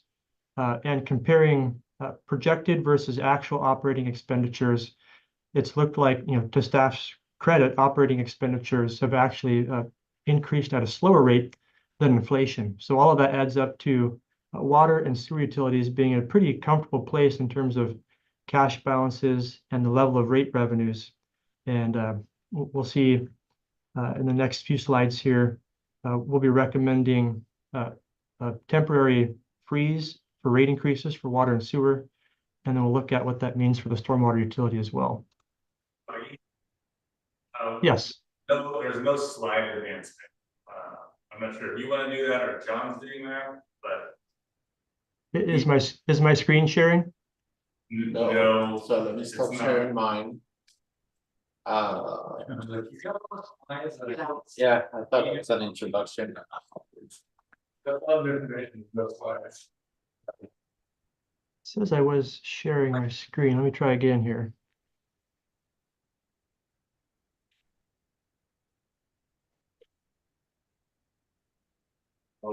How's that?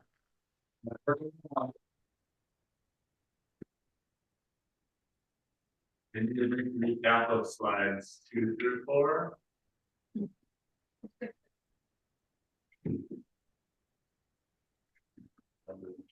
I'm seeing them online, Councilmember Isaacson, that is.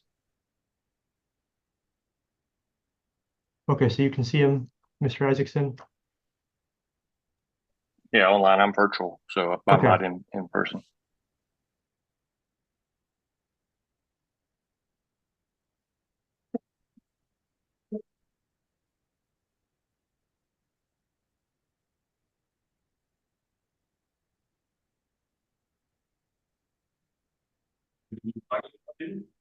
If you've got a copy there, I can just tell you to advance to the next slide. It seems like the people online can see the slides. We can see it now. Oh, you can see it now. Okay. And if I flip back and forth, does that show up okay? Yep. All right, thank you for your patience. So in terms of the overall rate study, the policy framework on the left feeds directly into the revenue requirement process. And just wanted to take a moment to note a couple of assumptions here. The utility rate setting process is designed to recover the cost of providing service, and it's always a snapshot in time. When we were doing this rate studies back in 2020 and 2021, it was, who could have predicted the significant challenges we would face in the past few years, near double-digit inflation, for example. So just wanted to reiterate, these are always a snapshot in time with the best available data. We look at making sure you've got the appropriate levels of reserves for your operating and capital funds, making sure that rates can cover both operating and maintenance, as well as capital project expenditures. And if a utility has debt service on the books, making sure that that can be paid back as well. And when you add all that together, that's the total revenue requirement. In terms of a few general inflation assumptions, we take the city's current 2024 budget and forecast that going forward, depending on the type of line item, whether it's salaries and benefits, supplies and materials, professional services.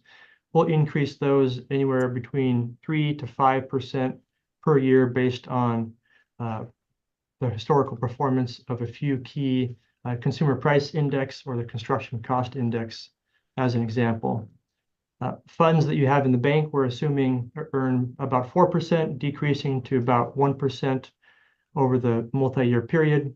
And in terms of new customer growth, we are assuming 40 new connections per year through 2026, and then conservatively assuming that is 20 connections per year after that. And then if a utility needs borrowing, we're assuming a 20-year term revenue bond at 4.5% interest. And that would only apply to the stormwater utility in this updated rate study. In terms of how your rates compare to others in the region, we've worked with city staff to try to come up with a list of comparable utilities, not just your neighbors, but comparable utilities. And you can see their total monthly bill for a typical residential customer, about $182 per month. That's right in between the cities of Snoqualmie and Carnation. And so first up, we'll get into the water utility and those results. As I mentioned in that methodology slide, one of the things we look at are reserves.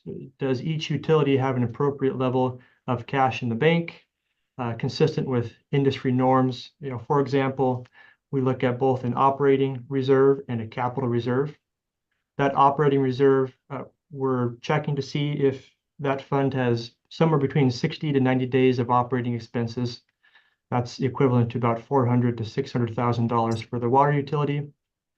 For the capital reserve, we check to see that you've got about 2% of your total fixed assets, which is approximately $800,000. So as you can see, anything above those dashed green lines could be used for future capital projects to offset the future capital project costs. So in the case of the water utility, both in the operating and capital funds, cash balances are at a healthy, comfortable level at this time compared to the minimum targets that we'd recommend. So we've got, close to $4 or $5 million above this target, and we've got close to $5 million above this target. And that's money that could be used for capital projects. Here's the annual capital program for the next 20 years. Depending on the year and the number of projects for each utility, there are some high years and some low years. But looking at the next 6 years, the water utility has taken on about $10 million of capital projects. Over the 20-year period, close to $24 million, and that comes out to an average of just over $1 million per year. But a good chunk of that is coming in the next 6 years. In terms of how the forecast plans to fund that capital project list, nearly 60% we're estimating will come from rate revenues set aside for capital projects. About a quarter, what we're estimating, will come from these connection charges or general facility charges from new growth and development. Just under 10% we're estimating will come from revenues from the cell tower lease agreements, as well as interest earnings on fund balances you've currently banked. And we're not forecasting any need for water rate increases in the near term, the next 3 years, due to some of those factors that we discussed earlier, strong recent customer growth, rates increasing through that automatic indexed calculator higher than operating expenses. And then we'd recommend, you know, subject to review, of course, considering picking back up with some smaller rate increases approximately by 2028. Just a quick look at the historical connection charge revenue that the water utility has brought in. The darker colored bars are actuals. You've got about 500,000 in 2021, a nice bump over $600,000 in 2022, and 2023 was a significant year in terms of general facility charge revenue, brought in nearly $1.8 million just for the water utility, and that money can then be spent on capital projects in the future. Going forward, we're trying to be more conservative. We've discussed some growth projections with city staff. We're projecting, as I noted on an earlier slide, 40 units per year in the next 3 years, and then 20 units per year after that. And that will bring in about $400,000 per year in the near term. In terms of the overall revenue requirement for the water utility, we have a 20-year outlook. You know, a lot can change in just a couple of years, but we do project out 20 years. We've got your operating costs in the dark colored bars here. And on top of that is rate revenue that could be set aside for capital projects. The solid black line is your revenue under today's rates. And the dashed line would be future rate revenues if you were to adopt the 1.5% increase per year beginning in 2028. So you can see, you know, your current monthly typical single family customer will pay $66 for their water bill each month. With the 1.5% increase, that would be about $1 or $2 per month per year. And so we just recommend, you know, because this is always a snapshot in time, it might be good to reevaluate this every 3 to 5 years, see if growth has been faster or slower than anticipated, see if there's new capital projects that have come up on the planning horizon, for example. But over the next 10 years or so, with little to no rate increases, you'll be able to set aside $500,000 to $600,000 per year just from rates to fund capital projects. And as the CIP, capital improvement program, goes up and down, so do the projected fund balances for the water utility. Currently a combined balance of just over $10 or $11 million, projected to dip down with some capital spending, then get built back up, and then drawn down again with some of those capital projects that we saw just a few slides ago, that there's quite a few in the 10 to 15 years out range.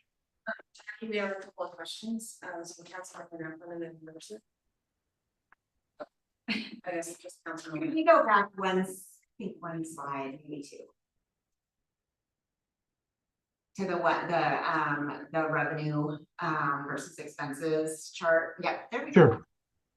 So on that one, I see a very high amount of rate funded capital, and then it kind of peters down.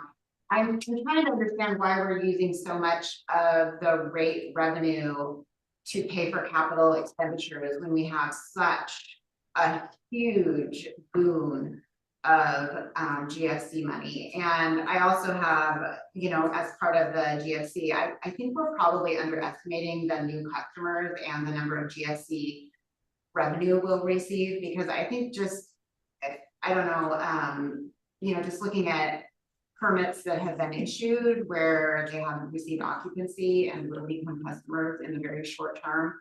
That 3 years, thinking we would only have 120 new customers, that seems just based on how many projects we have that are being built and ready to build. They aren't hypothetical projects, they're actually building.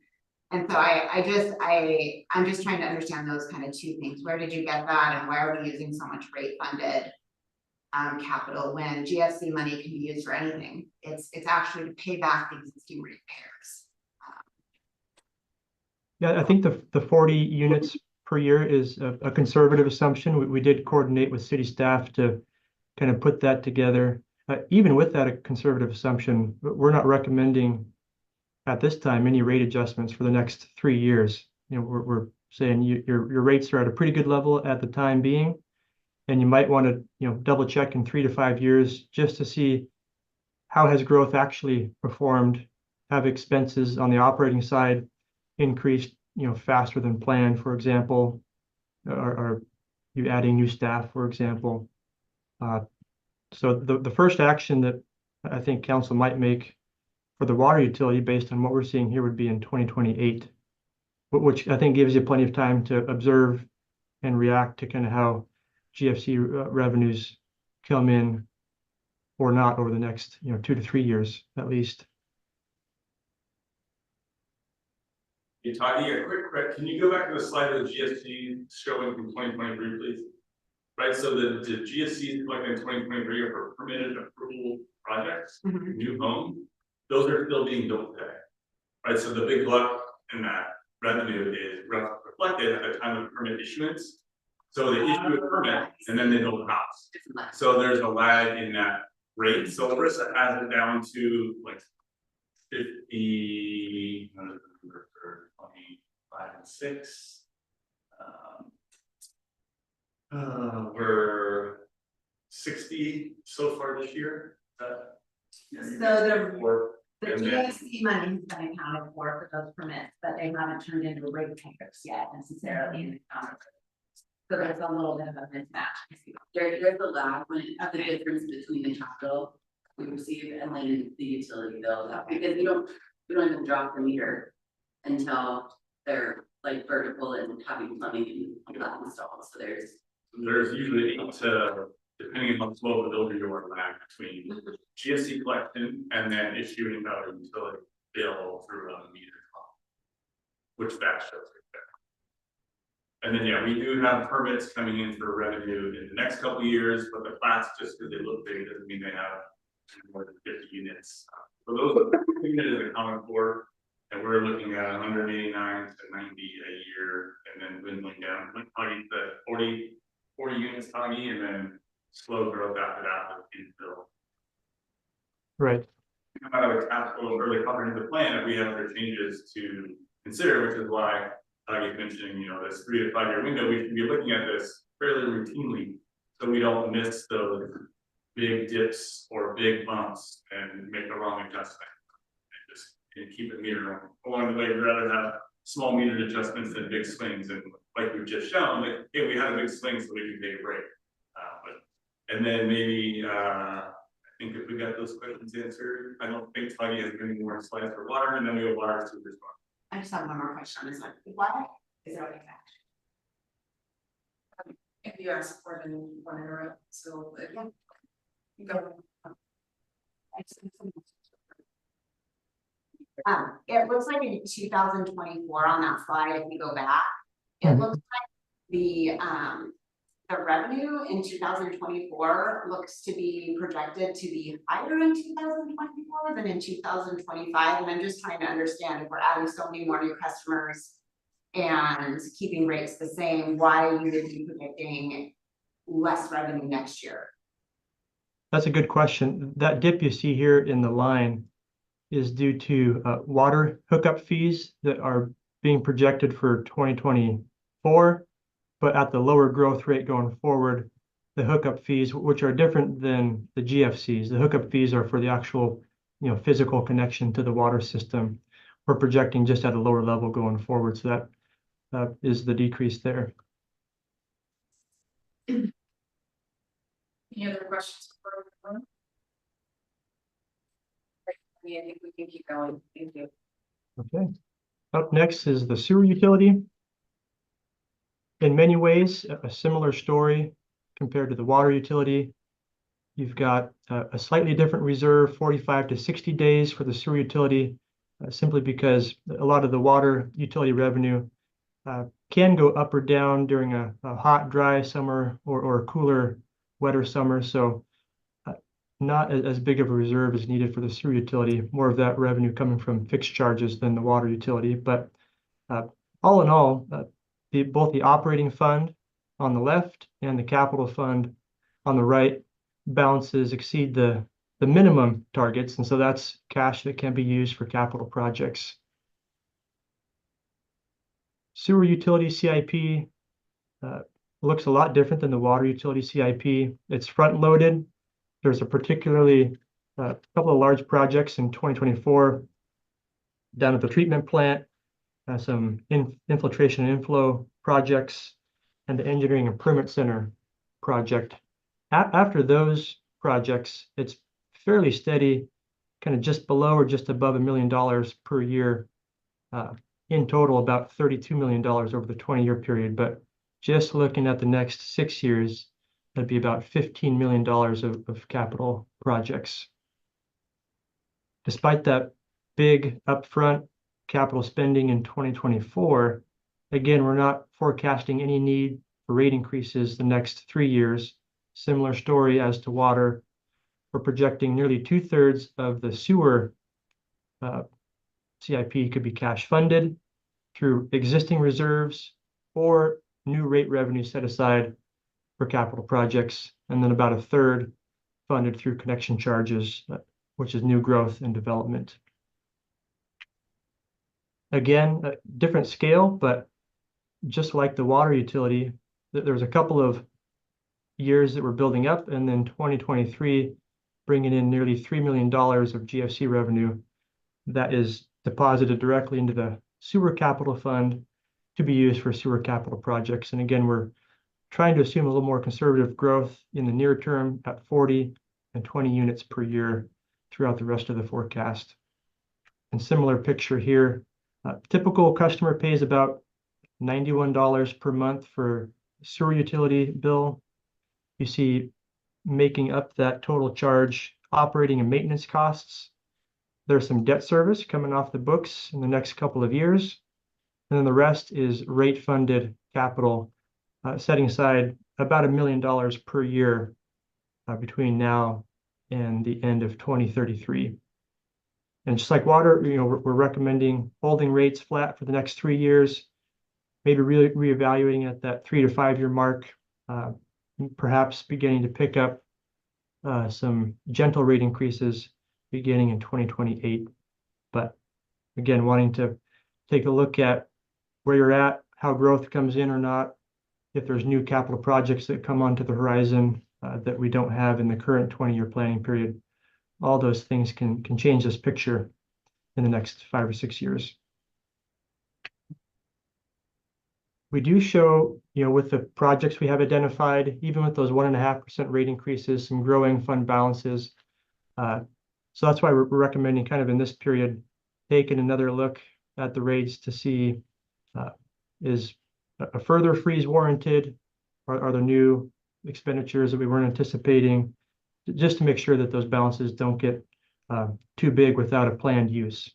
But this is just kind of showing where things would end up at 1.5% per year. But again, we're recommending a temporary freeze for the next few years for the sewer rates, just like the water utility. Any questions on sewer before we pop into the stormwater section? It looks like we're looking at, the near term, $1 million in rate funded capital. And I guess when I look at the capital project plan, that's about $1 million a year on average. So I'm trying to understand why we're assuming we would charge the ratepayers for all of that capital cost when we have GSC money available, substantial amounts of GSC money available.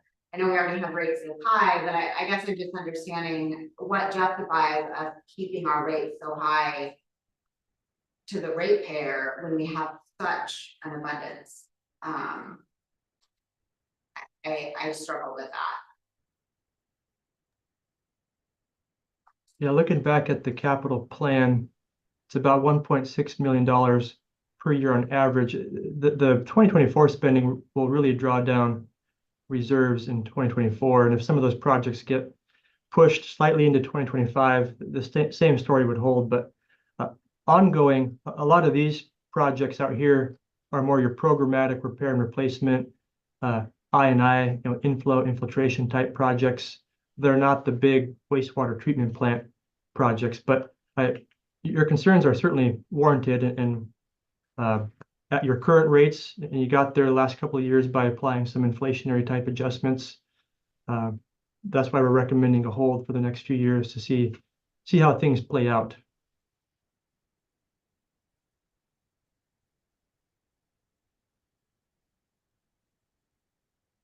And overall, I think that, this pretty good news. Water and sewer utilities are set for the next few years. City staff, compared to where we projected a few years ago to where they're at today, I think have done a good job at limiting operating cost increases to levels lower than we projected, even with 7-8% inflation over the past, 2022, 2023, for example.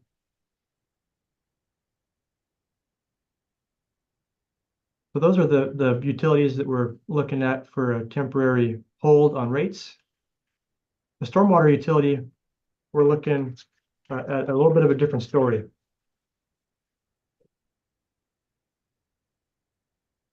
But, first off, reserves are at or above the minimum targets, which is great. You can see the amounts above the reserves are quite a bit less than in water and sewer, so there's less available for capital projects in terms of cash in the bank. However, the stormwater CIP is admittedly smaller than the water and sewer utility, under $20 million for the 20-year period. But in the next 6 years or so, it's close to $9 million of capital projects. And there's not near that much in terms of cash in the bank at this moment for the stormwater utility. So the capital funding strategy that we put together, about half funded with cash, reserves, and rate revenue set aside for capital projects. About a quarter would come from growth and new development with the GFCs and the area charges that is collected at the time of development. I think specific more to the stormwater utility than the water and sewer utilities, there are more grants available for capital projects in the stormwater utility. We're assuming in total about 12% of the total capital projects would be funded with grants.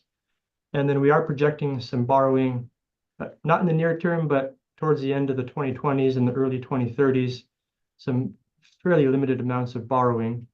But there's plenty of time to react to growth and changes in expenses to see if that would be needed 3 or 4 years from now.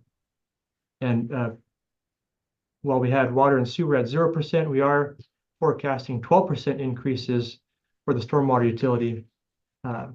But because that's the smallest portion of the overall utility bill, 12% equates to about $3 to $4 per month per year. Where looking at the water and sewer utilities, at 12% would be closer to $8 or $10 per month per utility. So just some idea on scale there. Again, looking at historical connection charge revenue, 2023 was the high year compared to the last 3 years, just like water and sewer, but the overall dollar amounts are much smaller. We're talking $200,000 to $300,000 per year. So in order to fund that, $9-10 million of capital projects over the next few years, we're projecting 4 years of 12% rate increases before dropping down to more inflationary levels at 3% per year. You can see, 2025, starting next year, if you were to hold your rates at today's level, there's not much left over for capital projects. And so with the 12%, $3 to $4 per month per year, that would allow the rates to set aside a growing amount of revenue towards capital projects, and then to start paying back if you were to borrow for a revenue bond or the Public Works Trust Fund loan, for example, for some of your capital projects projected there in 2028. So the typical customer for single family class pays about $26 per month today, and following 12% for 4 years, that would increase to about $40 per month by 2028. And then looking at stormwater fund balances, typically bumping up against that minimum target, sometimes dipping a little bit below before building back up. There are fewer projects in kind of the years 15 through 20, and that's where things start to build up just a little bit there. But in the near term, we're recommending 12% rate adjustments for the stormwater utility. And here's how that looks on a combined monthly residential bill. You can see, today about $182 per month. By holding water and sewer flat and increasing stormwater by 12%, the overall bill would increase by about $3 or just under 2%. And that 2% would hold for the next 3 years through 2027, as water and sewer would continue to be flat and stormwater would continue at that 12% level. And that's the end of our planned slides. Any questions or discussion you'd like to have?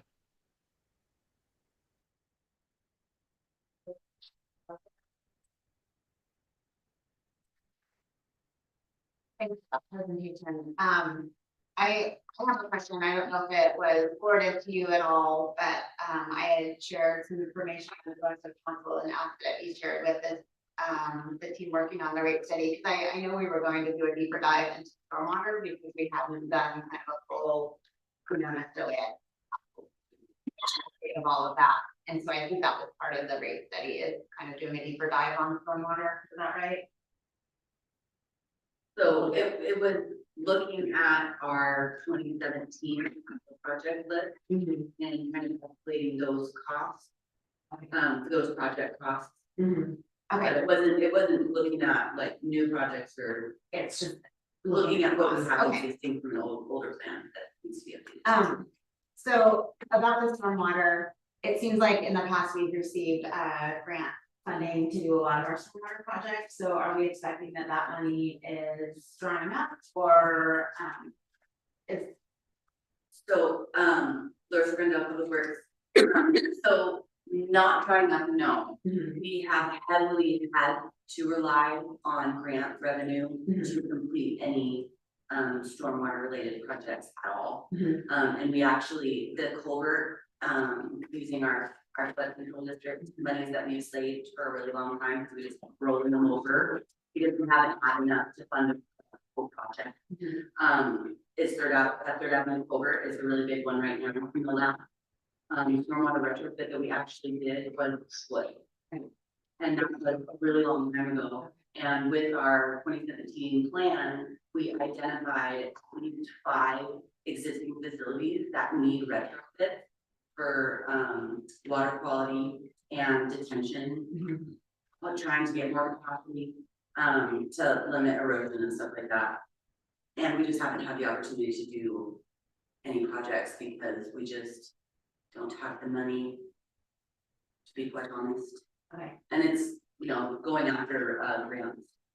We're getting better at that too, now that we have the lead engineers and they can focus more time on grants, so.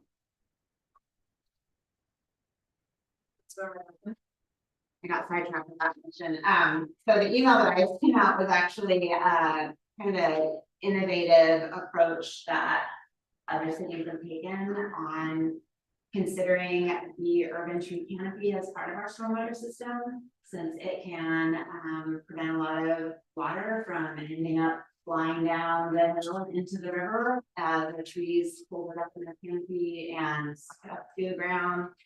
And there have been quite a few studies that show that benefit. You can actually quantify it. And I believe that as we are building a new development, parking lots, we're trying to have more canopy cover. That is a goal.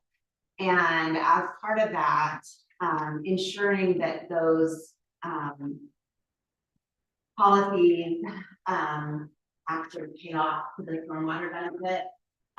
Cities have used, this urban tree canopy approach where, we monitor, are we, maintaining our tree canopy, or the tree is healthy enough to actually provide that benefit? How can we increase canopy cover? Using our own city property, streets, shaded streets, the asphalt lasts longer because the heat doesn't, I guess today was complete, it's my understanding.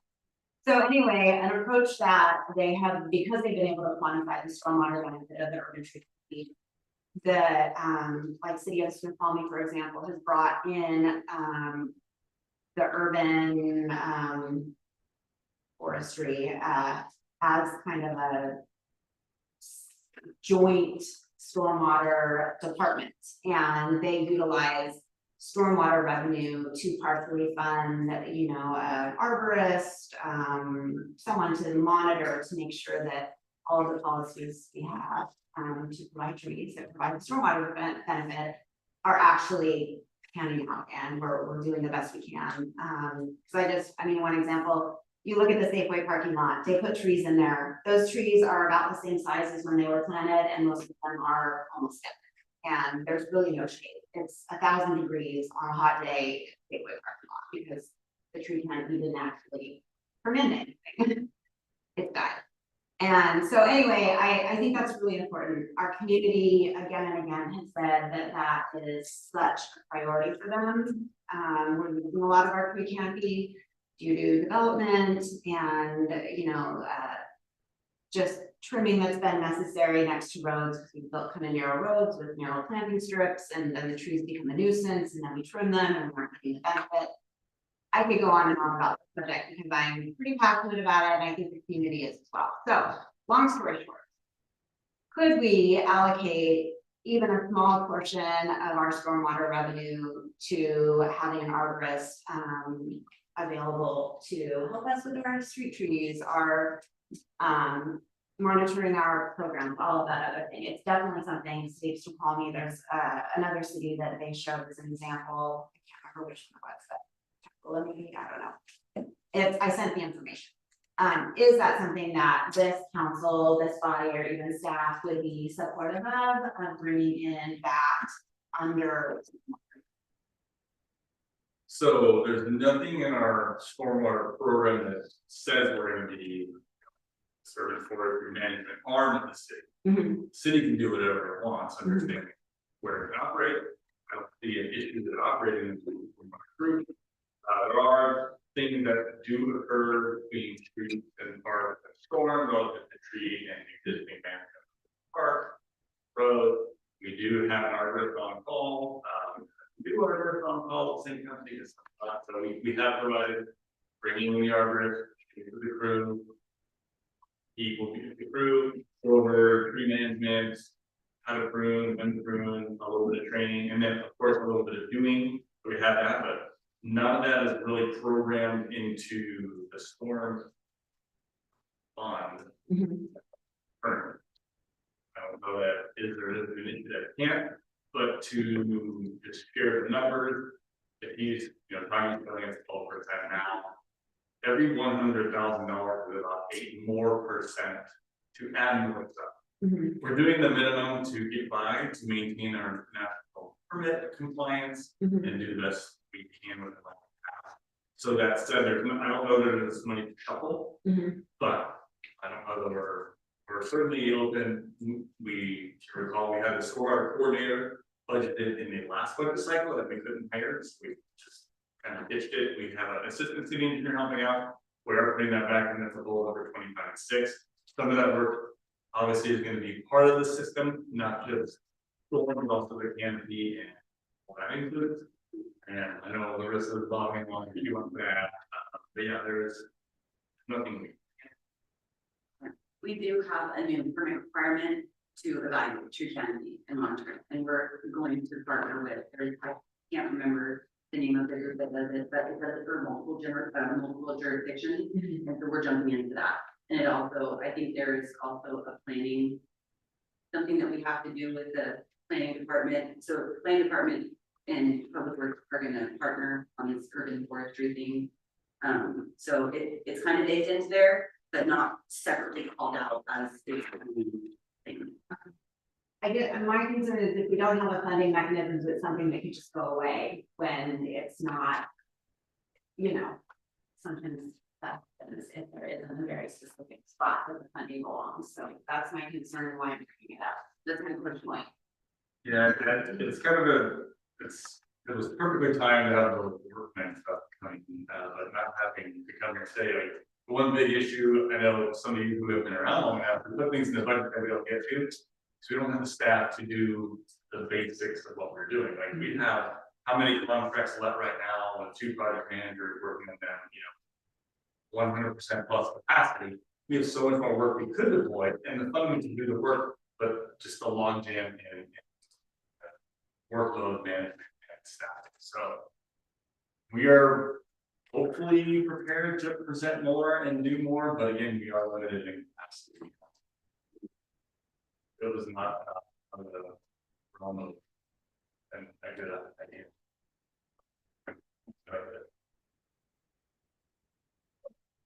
Any other questions or comments from the council? Well, thank you all for this great presentation. And we will move on to our next presentation this evening on council project requests, solicitation, penalty, and design guideline. The city administrator with that. Great, thank you. So the first, we'll get the slide deck minute here. So we got a request from both of these issues in the PowerPoint deal with code revisions. So I put them together because this month we had 2 requests to take a look at different code provisions that we have and either kind of do an update or a presentation on what the code elements are and or consider new project work to refresh or change different code provisions in Duval municipal code. So next slide, the first one, we got a request to take a look at the code provision that's in 5.03 related to soliciting, peddling, and canvassers. So at about the same time that we had an issue with an application for a solicitor license and related to some violations that we found in their criminal background check, we also got a request from a council member to take a look because they noticed that this summer seems to have had a very large uptick in door-to-door canvassers and solicitors. So the first slide is just so articulating what I looked at, which is comparing and contrasting our municipal code with similar provisions in other cities. And then for our city attorney, we do need to revise our application to better match our municipal code. It does beg the question about whether or not we should change the municipal code, but the city attorney believes our code is appropriate. I've offered a couple changes that we might consider, but really what we need to do is change our form and our application for solicitors and peddlers, and then potentially when we get a code enforcement officer, do better enforcement of the code that we have. So under Duval Municipal Code 5.03, it articulates a variety of things. For instance, the definition includes a solicitor, peddler, or canvasser. Those definitions are for private or commercial purposes. Anybody doing soliciting or canvassing that requires a license, that they have to have a current license issued by the city, and licenses that are issued by the city are only valid for 30 days under our code. I will say it's a little shorter than other cities that we looked at that has a longer time span in terms of those licenses that are issued. One municipality issued it for an entire year, which was kind of the way into the bell curve. Others are closer to 90 days of issuing a permit. Ours is 30 days. You do not need a license for a couple items that are articulated in our code. So local newspapers, to the degree that people still get paper newspapers, our municipal code allows for that without a license. Peddling farm produce at a raised caught produced or manufactured by the person that's selling it. Charitable or religious institutions, First Amendment political speech. And when the solicitation or peddling consists exclusively of the solicitation of orders to be filled solely by interstate shipment on behalf of businesses that do not maintain a place of intrastate business in Washington. So out-of-state mail orders, stuff like that, kind of thinking back to when people sold vacuum cleaners door to door, pots and pans, encyclopedias. I'm aging myself. So that kind of thing. For every application that we get, we do a criminal background check, it's required. And we have in our code details for disqualifying offenses. The issue that came up for us was somebody who, in the last 10 years had some car theft and traveling violations and a criminal background check up to the wrong person. We really want to, put it door to door, in our community, so. And then our code has time, place, manner restrictions, so you cannot do businesses, at location, and that's both commercial and private, that have no soliciting signs or no canvassing signs. And then, no contact between 8 p.m. and 9 p.m. or after, not after dusk, after dusk. Or it's earlier. So sorry about that, but it's kind of funny. So if you're getting canvassers after 8 p.m., that's prohibited under our code. Next slide. So we took a look at a bunch of different cities and I just offer a few by way of comparison. So several of the cities, we only ask for violations of criminal activity. We do not ask if the solicitor, peddler, or canvasser has had violations of city ordinance. And so we did find a couple of cities that also include that. So Camas, and I believe Woodinville also has provision that you have to list out any violations of misdemeanors, felonies for, articulated offenses. But Camas and Woodinville also ask for violations of municipal ordinance. And so looking for direction from your council on whether or not we want to make that minor code change to also include applicants having to list that. Issaquah uses the same language as Duval criminal background checks. They don't ask for violation of municipal ordinances in theirs. And then North Bend has a provision from 1971 where, and it's kind of kooky, but there's it relates back to the noise ordinance. So peddlers, solicitors, and transient merchants cannot call attention to their business or merchandise by crying out, blowing a horn, or ringing a bell, or by any other loud and unusual noise. North Bend also allows for a one-day peddling permit without investigation to be issued by the city administrator. So again, there's this large bell curve between, some cities for, permitting really long periods of time to be issued a soliciting permit. Ours is short, but North Bend has this provision where the city administrator can issue one-day peddling permits. We don't allow that in Duval.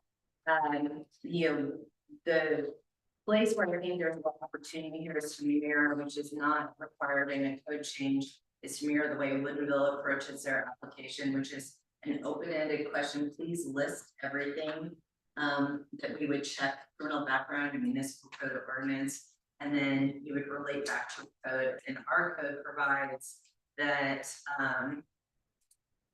we exercise the discretion to deny a permit for anything that would deal with, felonies, misdemeanors against person, property, etc., without articulating every single offense.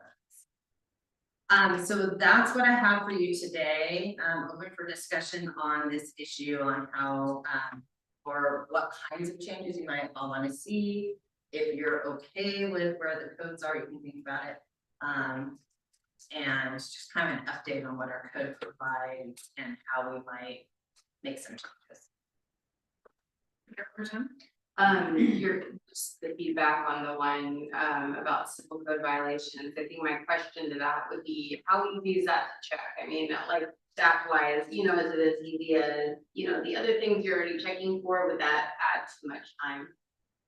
Well, considering that right now we do complaint-based code enforcement, it would be fairly quick. I mean, we don't have a ton of code enforcement cases here in the city of Duval, and honestly, I would guess that Director Thomas could quickly say, no, yes, no, yes.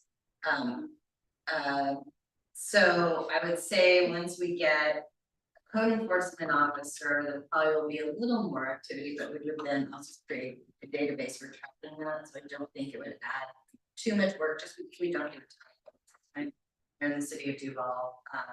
The criminal background check is done by third party. Councilmember Goodall. Just clarifying, so it's civil code, misdemeanor or whatever it's called, violation. That would be like, if there known to be an amusement peddler or something, what they're not gonna show up. Right, so the things that I would envision if we were to add the provision to check municipal code violations would be. Have you had violations of noise ordinances, our littering codes? Have you violated this, like you've gotten caught, one of the other provisions that we have in this code section is that you are supposed to visibly wear your permit. So are you a person that is doing this activity with an expired permit? Are you refusing to wear your permit? Homeowners and residents can ask to see the credentials. Are you a person who's refusing to show your credentials? That kind of thing. That would be the type of violation that we might want to check when we're issuing a permit to someone. Councilmember Mercer. First of all, appreciate the follow-up. And you just answered one of the two questions I had, because that was what triggered mine. I asked for, like, the person didn't have one, I didn't even go the process. I was curious, there's sort of two types of solicitation. There's the doorbell knocker, and that's what we see a lot of, pets and cleaners, and you never know if they're casing or doing business. And I think that was sort of the broader concern, but the other type is, our dog goes crazy, the doorbell rings. The other is just, flyers under the map, which I don't really mind, that's more information, but I was curious if that fell under the same, if that's also considered solicitation or sort of distribution, because it's not active, it's more sort of passive solicitation, and where that fell in the code. It would potentially fall under our limiting provisions, depending on if they did not have a license to distribute information and they were just leaving leaflets, it would potentially violate our littering code, depending on the content of. So if it's viewpoints, First Amendment protected speech, charitable organizations, religious organizations. Like law narration, but that's. Potentially trigger the littering ones. As I said, it wasn't as adverse to that, it was more the active solicitation, but I wanted to know where that fell into, so I appreciate the clarification. Councilmember Donovan. So, one thing that I think is, kind of maybe a bigger problem, but exactly what review they have to go through, I am not 100% sure how much I would weigh in on the appropriateness of what we do. I be on our administrative group looking into this, but the issue I see is that as a homeowner, I typically don't, engage that much with the solicitors, but if they continue and I'm not interested, and they keep going, I'm like, do you have a permit? I've yet to have 1%. And I think that what I'll hear is, oh, my boss has the permit. And so I wonder, did they just get one permit? I mean, right, each individual should have. So maybe an education for the community of, what to do. I think that potentially what happens is they get away with it so long, people don't report it, and there isn't a lot of actually getting the solicitor's permit. So I would say actually getting the permit is where the biggest problem is from my perspective. And I don't know if that's, do people call the police, but then people feel like they're being mean? It's how do we get that into the community that this is a nuisance? I have to answer that because when the criminalization ordinance went into permit criminalization of not having a permit went into place, that was something we pushed when I was on council. We did social media and we did advertise it, but I haven't received any complaints in years. So especially council members are getting those complaints. We really need those complaints to come to the city in a timely manner, so that somebody can be sent to the neighborhood and call them and force them to go and get their check. That's the bottom line. If you're not sharing it, if you aren't sharing it with the city, you can't expect, we know it exists. You can't expect somebody who doesn't know that it exists to do the same thing. But we can always do more social media, but we need to know that there's a problem at any given time. So that the messaging just exists. Yeah, and I would say this is the perfect, it's not a police activity, so I want to be really clear for anybody listening, please do not call 911 on this issue. We historically police So this is the exact kind of work that we would have a code enforcement officer do. Councilmember Goodell. Well, this brings up, while I was gone last week, apparently the defend Duval, the Monroe guy went door to door to businesses with gift bags with his paraphernalia in it. So I have one in the shop, if you want to see it. But we have one. You want to see? Hey. So take a picture of it or give it to me. We are in consultation with our city attorney on next steps. We have written letters, we've given warning letters, because that individual is in violation of the city ordinances on.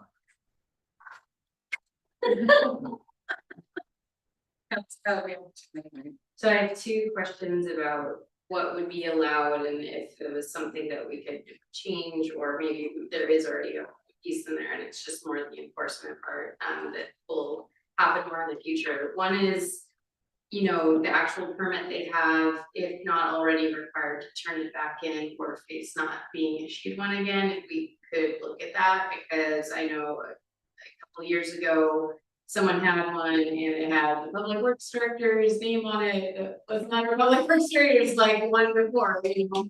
Someone lost old money, and so I was curious if that would also help facilitate catching people who were like, just, oh, I got my one time, it's good for all eternity.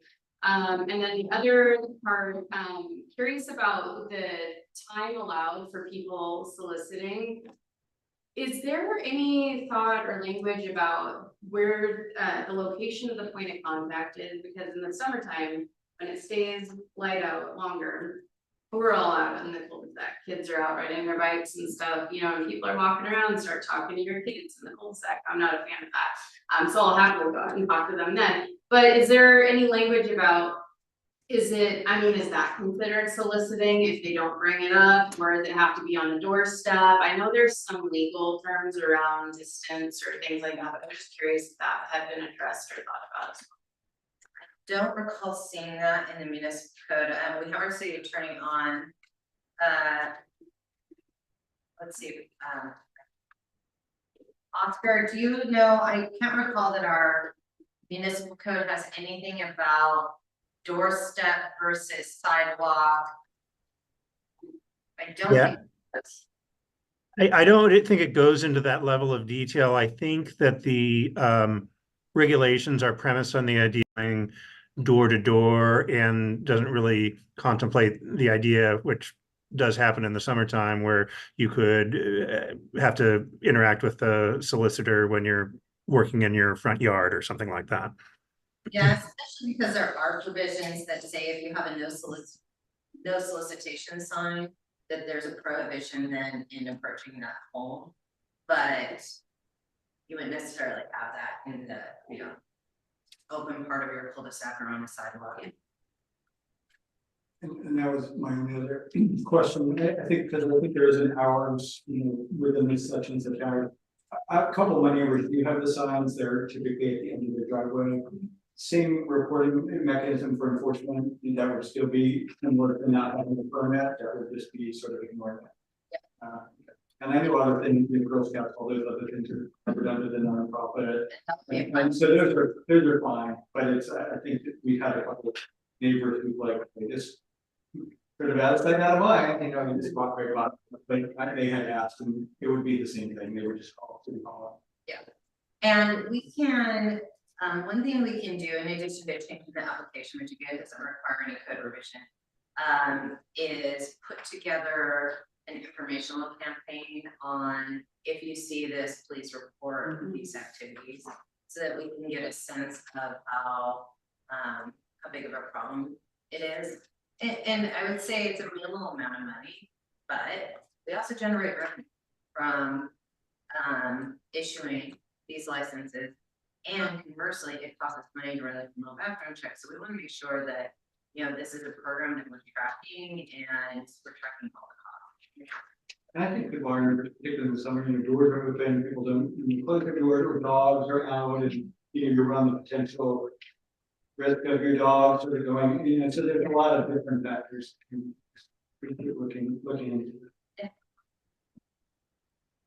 Councilmember Sutton? Yeah, I'm not really in favor of solicitors coming to my house. I was wondering, because most of the time it takes place between 6 o'clock and about 8 or 9 o'clock at night. And there's probably no one in City Hall to address the issue. What would be the application of banning solicitors altogether in the city of Duval? I will let the city attorney jump in on this, but generally that is not. But Oscar, I will ask you to opine on that a little bit. Sure. There are limits on what cities can prohibit, and I think that's why when we do the comparative study of what other cities are doing, we find there's reasonable restrictions on it, but not an out and out ban. I believe out and out bans have been struck down by the courts. If the council wanted me to do a quick check on that and report back, I could, provide a little bit more case analysis. But my understanding is an outright ban on commercial soliciting would probably go too far.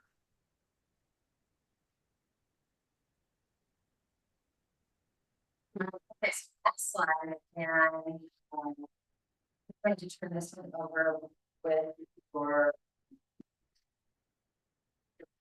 Director Thomas to you. So good evening, Mayor and Council, and members of the committee that are here. One of the items that we've been talking about for a couple of years now is a section in our design guidelines that's related to grading, slopes, and walls. And over the last several years, we're seeing how our development is occurring under our existing standards and previous standards. And we have received, questions and comments over the last few years.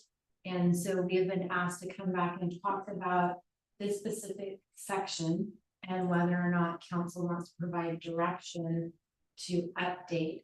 So we wanted to talk just a little bit about the section of code. It is in our design guidelines, which is a little bit different than what our standards or regulations are. So design guidelines are guiding documents and standards versus, say, a parking regulation.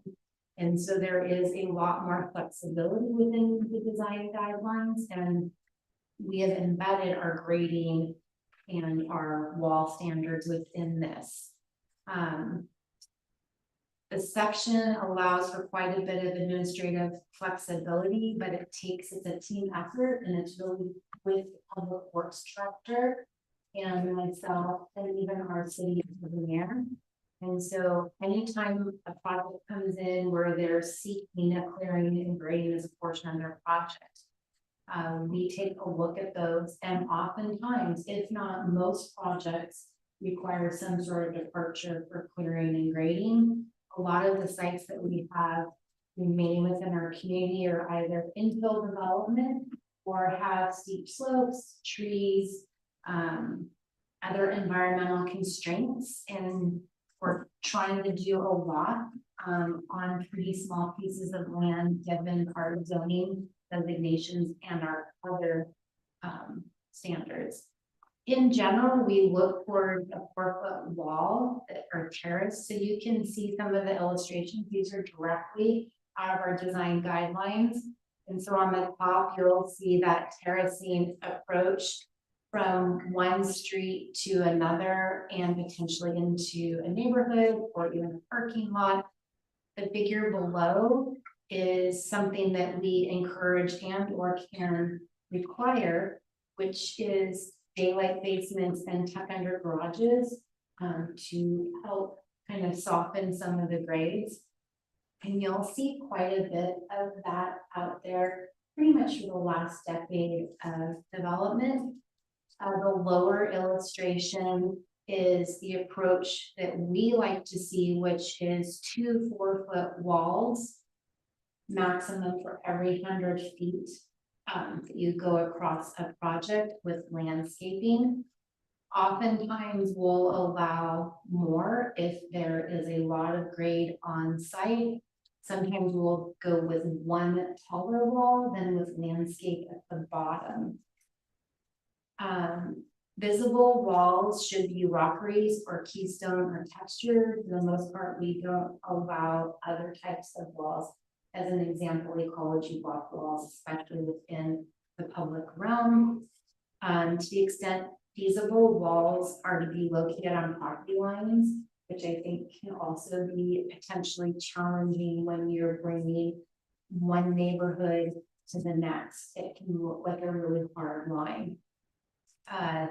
There does need to be 10 feet between a rockery and the rear of a residential structure. And for the most part, our residential rear yard setbacks are 15 feet. And so you would have that wall there and then likely 5 feet or more of landscaping at the base of that, and then that house is set back 10 feet from the wall. So potentially you could have the structure only 5 feet of kind of grass area and then 5 feet of landscaping and a wall. So it becomes pretty tight. Walls should be designed to fit their surroundings and complement existing conditions. Right now, all departures are administrative. We actually provide them in our hearing packets and they get packaged up to the hearing examiner as an approved component of the project. Next slide. So this is just a really kind of quick example of the real world in Duval. And so you'll see where the stars are on that illustration on the left. So this is a project that is formerly known as Thayer, but is now called Sunlit. It is right in back of Copper Hill Square. So it is, you're going to be looking, if you're on Main Street, Copper Hill Square, you'll see First Avenue, and then Thayer is a infill project between River Ridge and a project to the north. And this site has quite a bit of grade. It's 12% across the site from west to east or east to west. So it goes uphill from west to east. And our challenges were that we were trying to connect an existing neighborhood where you see that lower blue star. So that was an existing neighborhood that was developed out. It had a cul-de-sac. And then we had, we have the street down there at First Avenue. So you bring that street up and it curves around. So you get a lot of grade as you go uphill. And when you look at those addresses on the top, and you'll see where the lot lines are, those are all about 4-foot walls that fall up the hill. And so you'll have, a flat area, a wall, a flat area, and a wall as you go up the hill for each of those lots. One other item that we had for this particular project was down kind of where that middle star is, right below that is a sage tree. So then we have walls that are located there as well to maintain that tree there. And this was one of our more, one of our first projects under our new tree protection standards. And that was one of the trees that was saved on site. Probably one of the biggest complexities then is once you grade into that neighborhood down to the south, you have homes that are down slope from there. So the lots that are on the south side of Sunlit, but on the north side of River Ridge, they had an existing wall that was part of their development. And then we added more walls as part of the development of this parcel as well. And so I asked our builder if he could draw some renderings, some cross sections that we were gonna utilize for this exercise. So you can see on the bottom right illustration, you see the street, that's First Avenue. That first wall was an existing wall. When Copper Hill Square went in, that developer had to build a portion of First Avenue. Then when Sunlit came in, they built that second wall to try and get the street to come up and around. So you can see that that house then is pretty high up off of the road. So those are all the different elevations. So that by the time you look at the top of the roof of that home in adjacent to the street, it's, you know, it's about 50 feet up.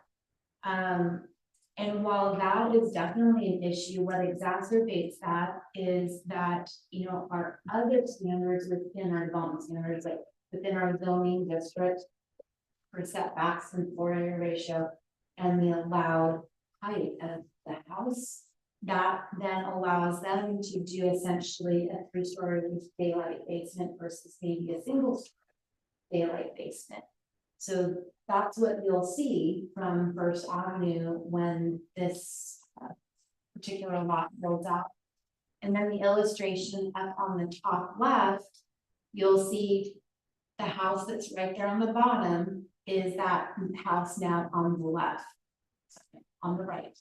And then the house down below is the existing home that's already been built in River Ridge, and is the first house in River Ridge on the northwest side. And so, you know, that will look, you know, it'll look down into that neighborhood and in particular to that house. And so there was an existing grade for that house that was developed out. And then the new builder for Thayer then put in another wall, and you can see, well, technically that wall begins on the property line because the wall is tall. They don't just stand on the property line, they lean in because of the engineering and construction.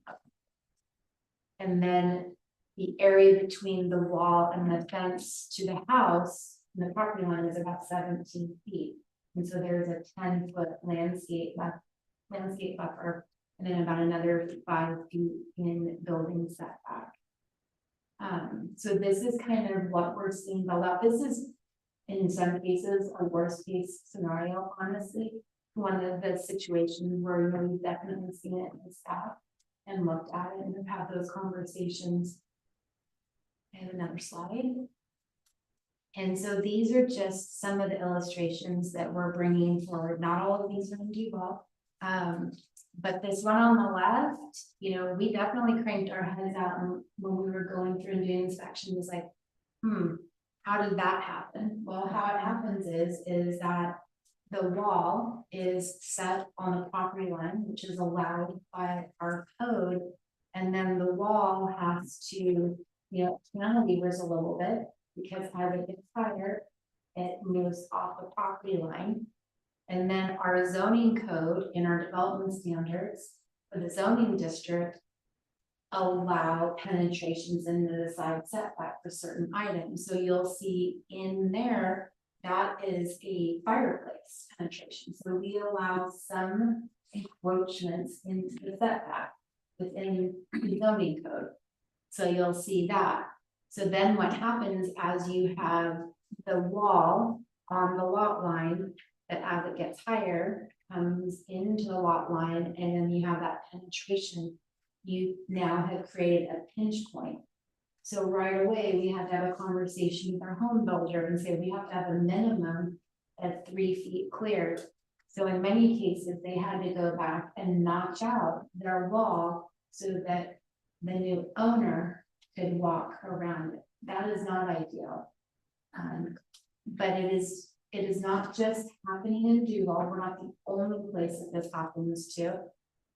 And then that middle picture is not in Duval, but could be in Duval. In, say, North Hill development, where you'll have 2 or 3 rockeries and houses below and then houses above. And so that's, that's grading in some developments and in other communities. The other item that we have is where we have, the example on the right is within the city of Duval, and that is a stormwater that is, coming up out of the ground. And we have allowed that historically. And the goal though of landscaping is that when it grows out, that it will cover that wall. That one should, if all things go right, and they keep their landscaping up, that wall should be covered, but it'll take about a decade for that. So it will stick out. It's sort of a question, it's following here, but in the period where that grows in, that wall would be a lot less offensive if it was like painted to look like trees or bushes. Like, we don't have anything in the code to sort of blend things into the landscape while they're filling in.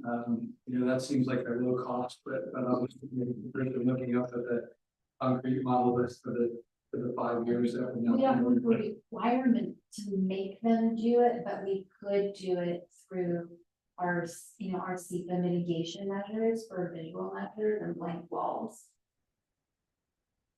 Just trying to think outside the box for some of these. Obviously, it doesn't help with some of the rock reliefs there and then just scale. Do I have one more slide? Oh, I do. Sorry about that. It is only 9:15. So we have one other section of code that is related to walls and grading. And that is for sensitive areas. Adjacent to sensitive areas where the line of the buffer is, that 10 feet outside that buffer can be graded up to 30 inches. And that's a fairly new standard that occurred in 2017, but we do have a legacy of projects where you have walls that are tightly hemmed to the adjacent. And so I think we've resolved that issue. We'll need to continue to look at it. But at least one thing that we did resolve with the grading adjacent to sensitive areas. And so I know that we have been asked to come to council, but in general, we want consensus before we go and do a fairly large project. We didn't have this on our work plan for this year. It is on our work plan for when we do our design guidelines. We're proposing to do our design guidelines in 2 phases over the next 2 years. And phase 1 is mandated by the state. We have to update our residential design guidelines to standard. So that would be phase 1, because that work has to be completed by mid next year. And then we would follow behind with phase 2, which is all the other components of our design guidelines. And I think we do need to be clear that council is interested in pursuing additional work in this area. This is work that is not necessarily, so we definitely need to make sure that this would appear in the 2025-2026 biennial budget, because it will take outside to do a massive overhaul of the design guidelines. Councilor Napper? I guess it sounds like there's a lot of flexibility, so within the guidelines, they are constraints. And so when we make exceptions or allow outside of the guidelines, I would say, for me, I would hope that the city would protect the value of an existing property and not allow an exception to give an 8-foot wall right on the property line, even though it's 3-story on top. I just feel like, I mean, anyone here, if that was your house, can you imagine having a 3-story house, 8-foot wall, towering above you? Whether we need a code change or what we would change, that's a struggle for me that happened and potentially will continue to happen. I think flexibility is necessary for sure, that we have ways to work around, you know, challenging sites, but.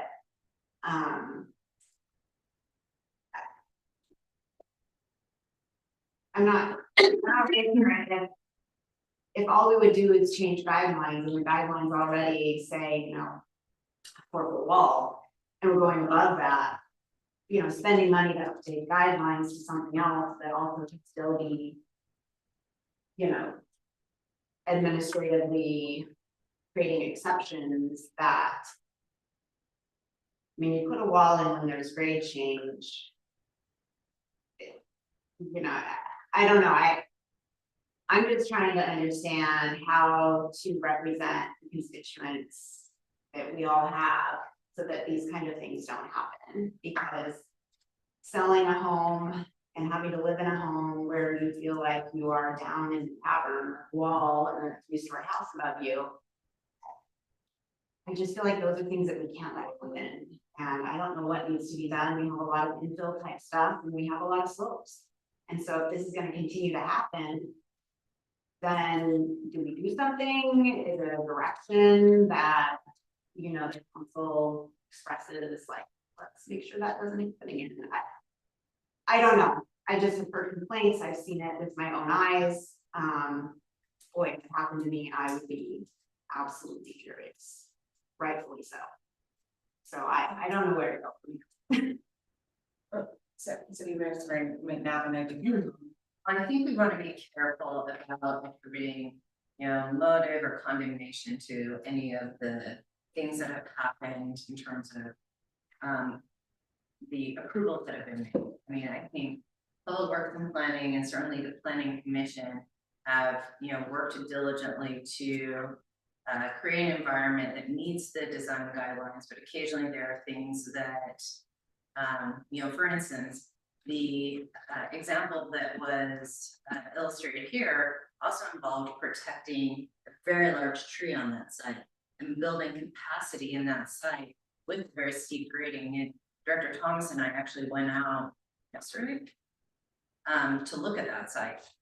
There's very little options on a site with that much grading. So I want to be careful that we're not attributing any kind of fault to the work of these departments that have worked very hard to kind of manage both the required code as well as the very difficult conditions that Duval has in a very steep geographical area. and I do want to echo what the city administrator said, and also want to make sure that we remember that every property owner has the right to develop their land, whether it's a builder or a private citizen. And when you purchase a home, especially with vacant property next to it, it is the person who purchased that existing home's responsibility to research what can be done on the property next to it. And so if you buy a home with a hill above you and you do not research or don't discuss with your real estate agent what may go in that area, these codes are in existence for decades often before a home is built. And there is a responsibility of the property purchaser and the property owner to do due diligence if that is not something that they're willing to live by. Especially with our grades, to the city administrator's point, it's a very challenging environment to live and work in or to build in.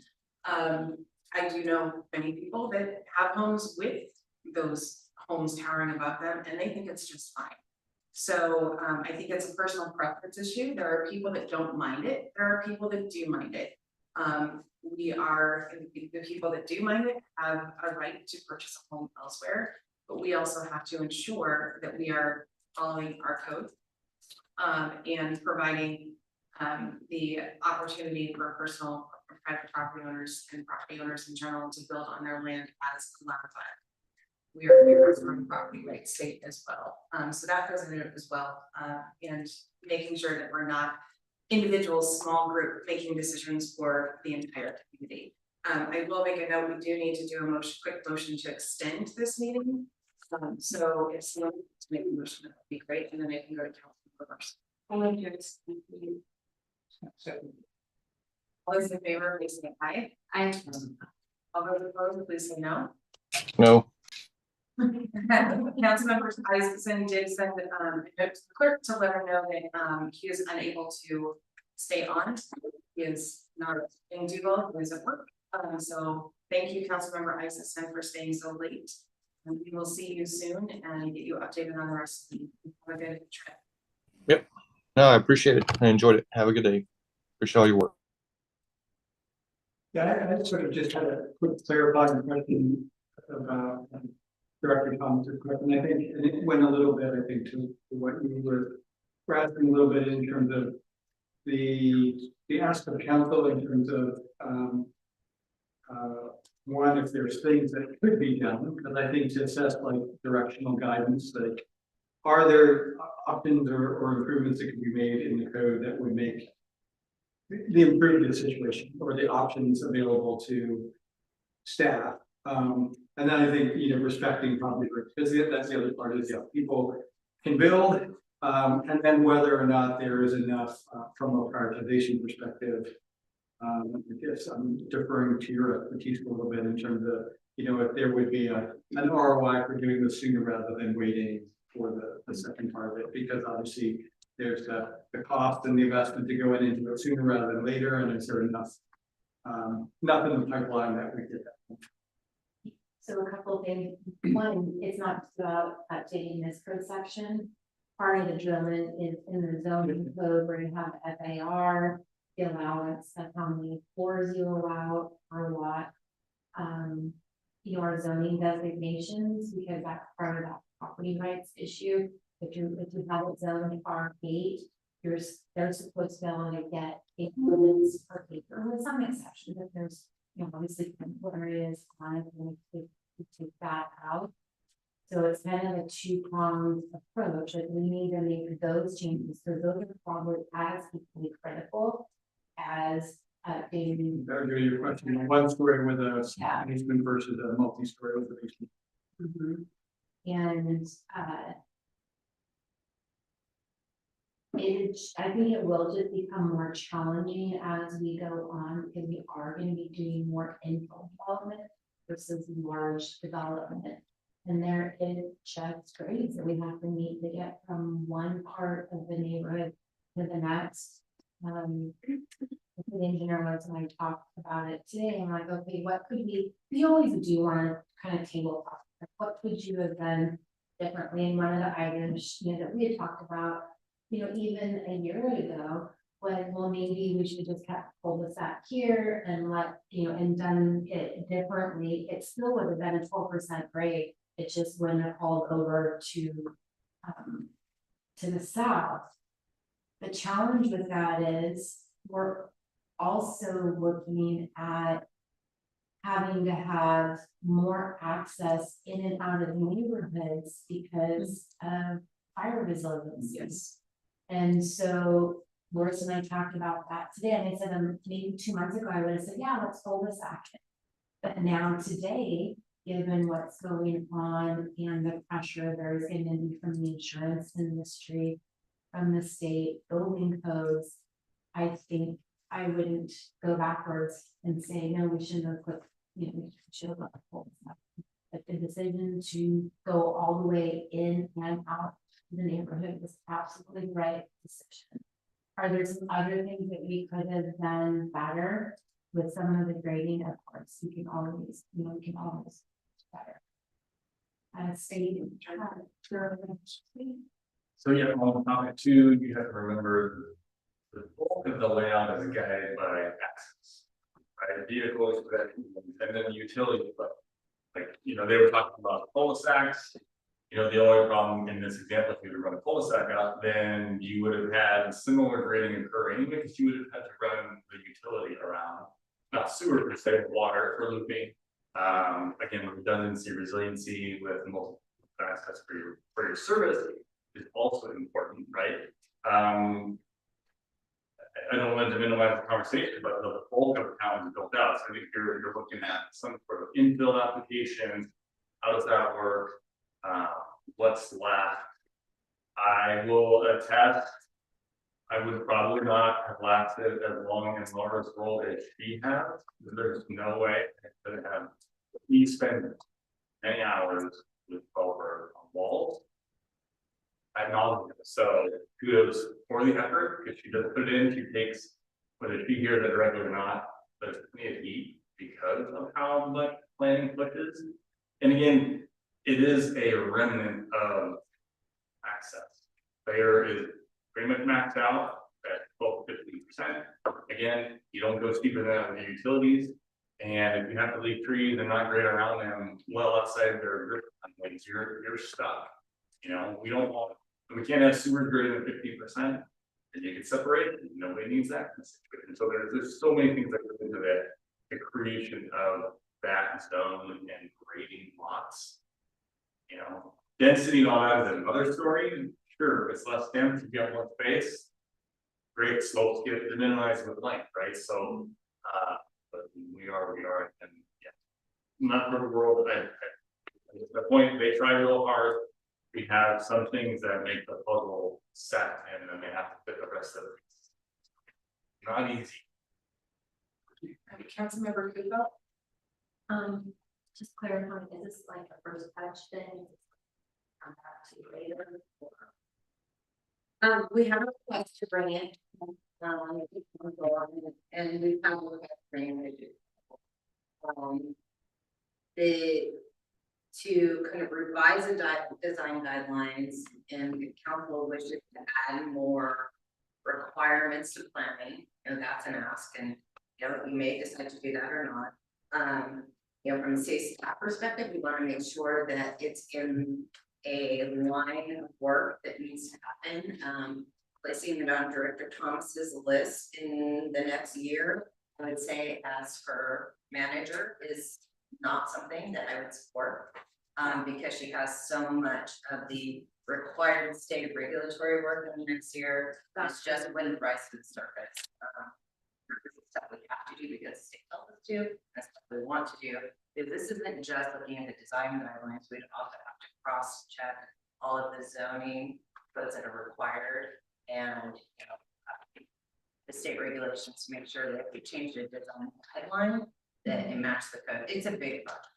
So, No, go ahead. so it would be like, what would staff recommendation? We do need to make some updates, obviously, to our design guidelines, so we have to go to some, that's just part of what we have to do. And we're gonna go through and crosswalk our zoning to the comp plan, you know, to our new comp plan. So we will be doing work on the design guidelines, but the residential component is the first one we have to finish because of the demand. And then with other ones will fall behind the design guidelines. We've not been updated since 2007. Because they're a huge lift, because you have to rewrite those sections of your code.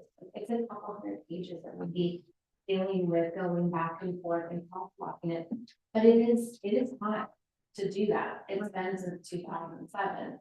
So that work will begin. It's just that it's not going to begin unless we're going to put other money to it and consultants until we get through these other large planning items.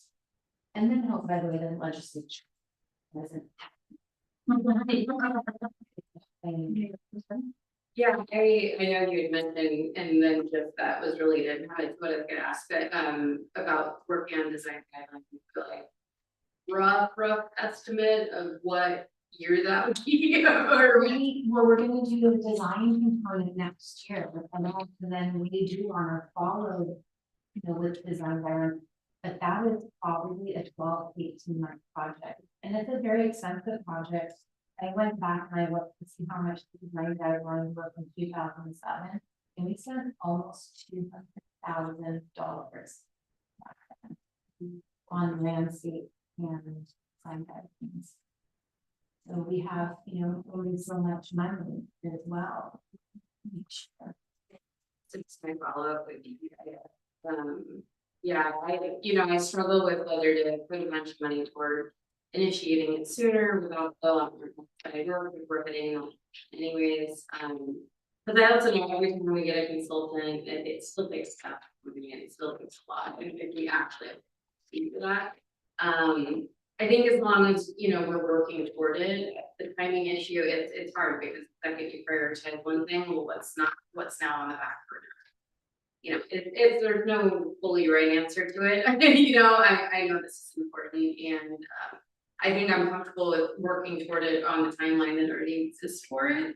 And that's just where I'm sitting at right now. Thank you, Mayor Pro Tem. Councilmember Napoli. I think Councilmember Marks really summed up kind of where I was at, in that there's two components here. We have time to do it, and is there something we could actually do, right? What would that be? And so, if what I'm hearing is there's no small tweak we can do to avoid this, and because our code is written as a guideline versus standards, it sounds like putting in an effort now that's smaller, because that's what I was kind of quoting, that there could be some small tweaks we could do before we do a complete overhaul. But I think what I'm hearing is there's no small tweak we could do to address this. It really requires fully rewriting. Is that what I'm hearing? Okay. Do it, wanna do it right, it definitely, you need to look at all the different parts of code. It's the zoning piece that has all of the lot sizes and floor areas and pervious surfaces. And it's also landscaping, because that's a component of the law and retaining law as well.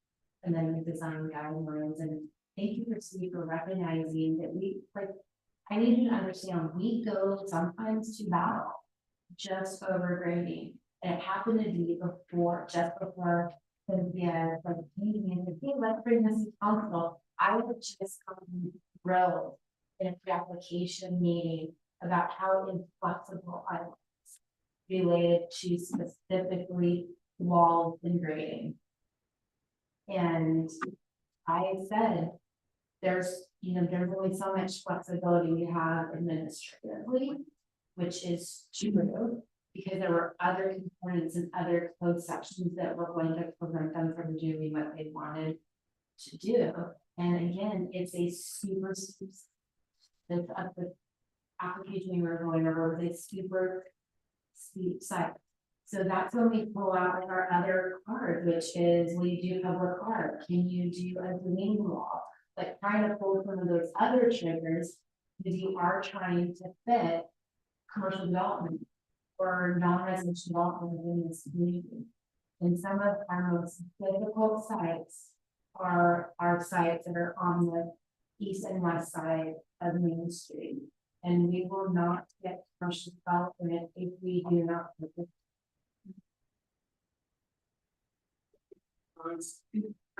So I don't think it needs to pay direction tonight, but I would also point out that we are going to see and build out the recommendations before we decide to go forward with looking at this next amount of money and time.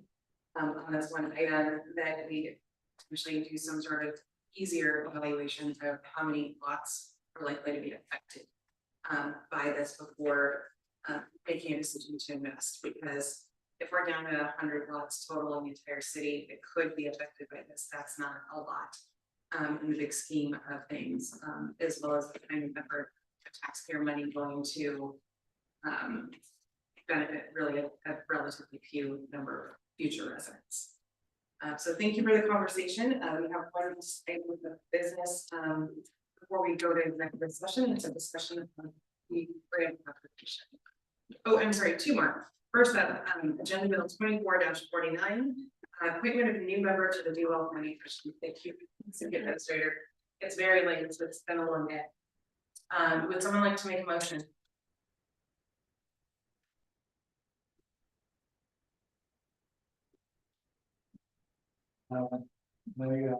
Make a motion to approve agenda bill 2449, appointment of a new member to the Duval.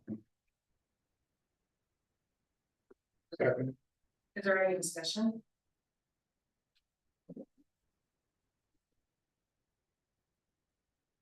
Those in favor, please say aye. Aye. All those opposed, please say no. Motion passes. And now the last item of business report executive session is grant application. So if City Administrator there. So there are a couple of issues here. One of which I think is something that with council direction, staff potentially could have done.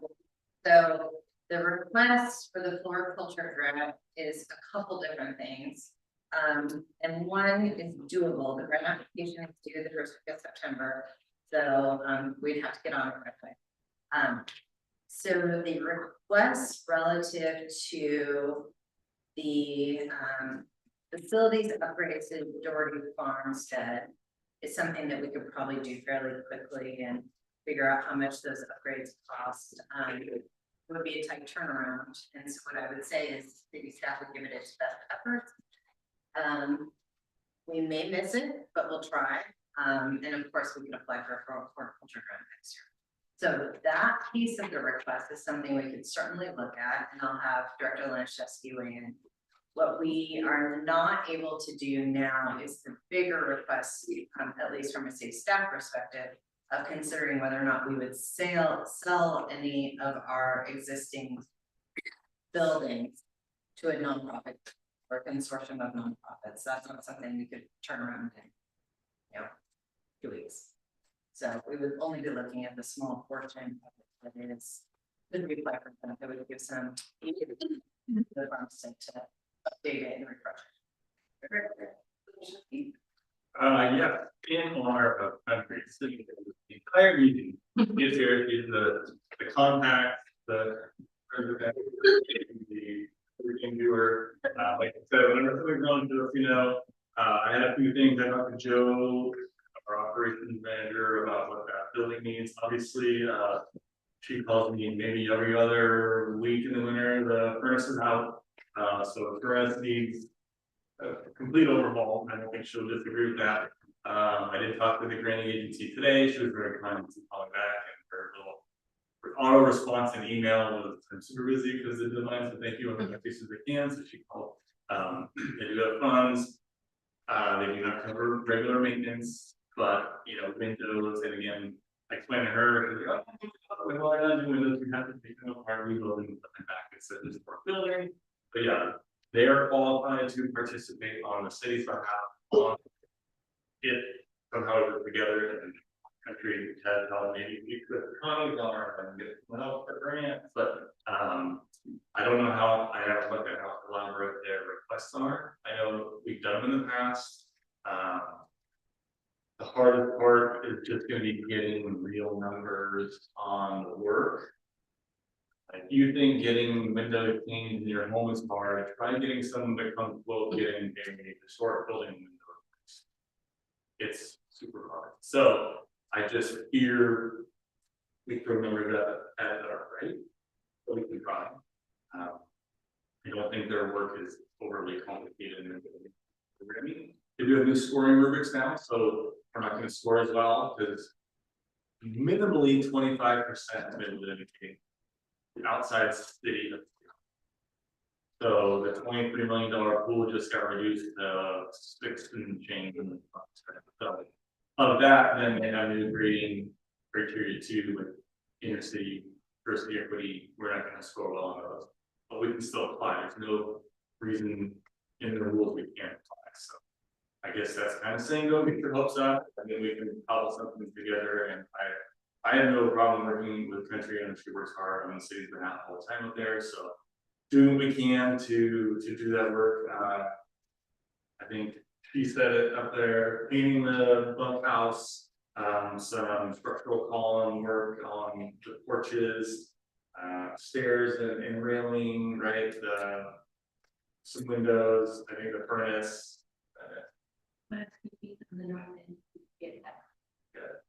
Yes, and I didn't want to filibuster anybody else's discussion from the movie theater, but we have our contractor coming to build the entire property from house to valley. So that's happening ASAP with the landscape. So it doesn't mess up the unpath describe earlier from the sure, so we can talk about it real quick. So yeah, there's lots going on. I'm more than happy to share time here with country if you guys want to engage her, but I think if she's willing and we're willing to try, we probably can get something picked up. Mayor Pro Tem McHenry. Do you need a motion from council to pursue or apply for this grant? I don't need a motion, I just need council, so we need to council needs to approve our grant efforts. So as long as council wants to direct staff to try to go for it, we will, and we'll, work hard to meet the deadline. It's just coming fast, and some of it is gonna require some price quote getting that we'll need to try to get to quickly. I support anything you have capacity to do in a short time frame and go for it. I don't think we need a motion, I think I saw heads around the room, so I think that is sufficient. We will work to try to get it done, to the best of our ability. And, certainly from my perspective, I will work hard to put the grant application together and get it done. I've done it for a culture grant before. They don't tend to be overly burdensome, but I was aware that they have a new scoring criteria where some of the more rural or smaller communities that don't have the equity impacts that other jurisdictions in King County and around the area have, we may not score. So I think that's just something to keep in mind. I mean, maybe to be very clear, you didn't want to do it all. Did I, what? You didn't want to do all the grant writing yourself, right? Yeah. Maybe you had it.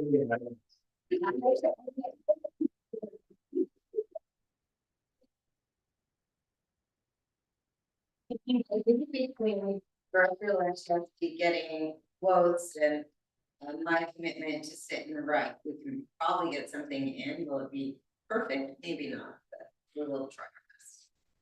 That's what we can hope. Great, thank you. So we will now move into first executive session in RCW 42.0.110, that's someone sub B for 10 minutes. And then we will roll right into the second executive session. We'll go to the clerk, where the public, and that's your RCW same RCW 42.30.110 sub 1 sub I. So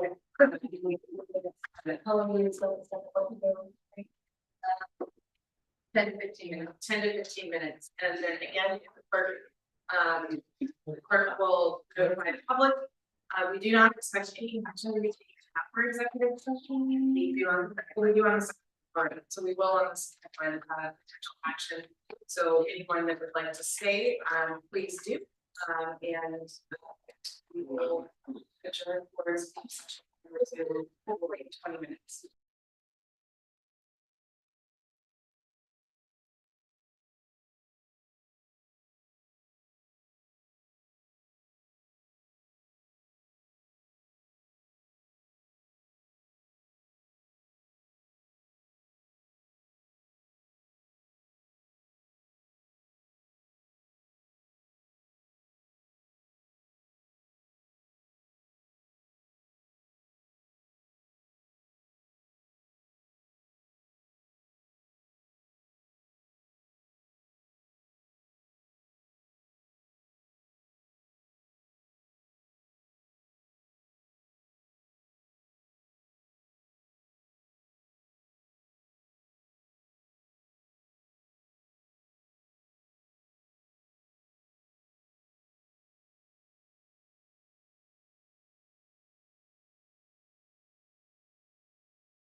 Continue, council will continue with the second executive session for 15 minutes. Council will resume at 22:15.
You know anything. Right.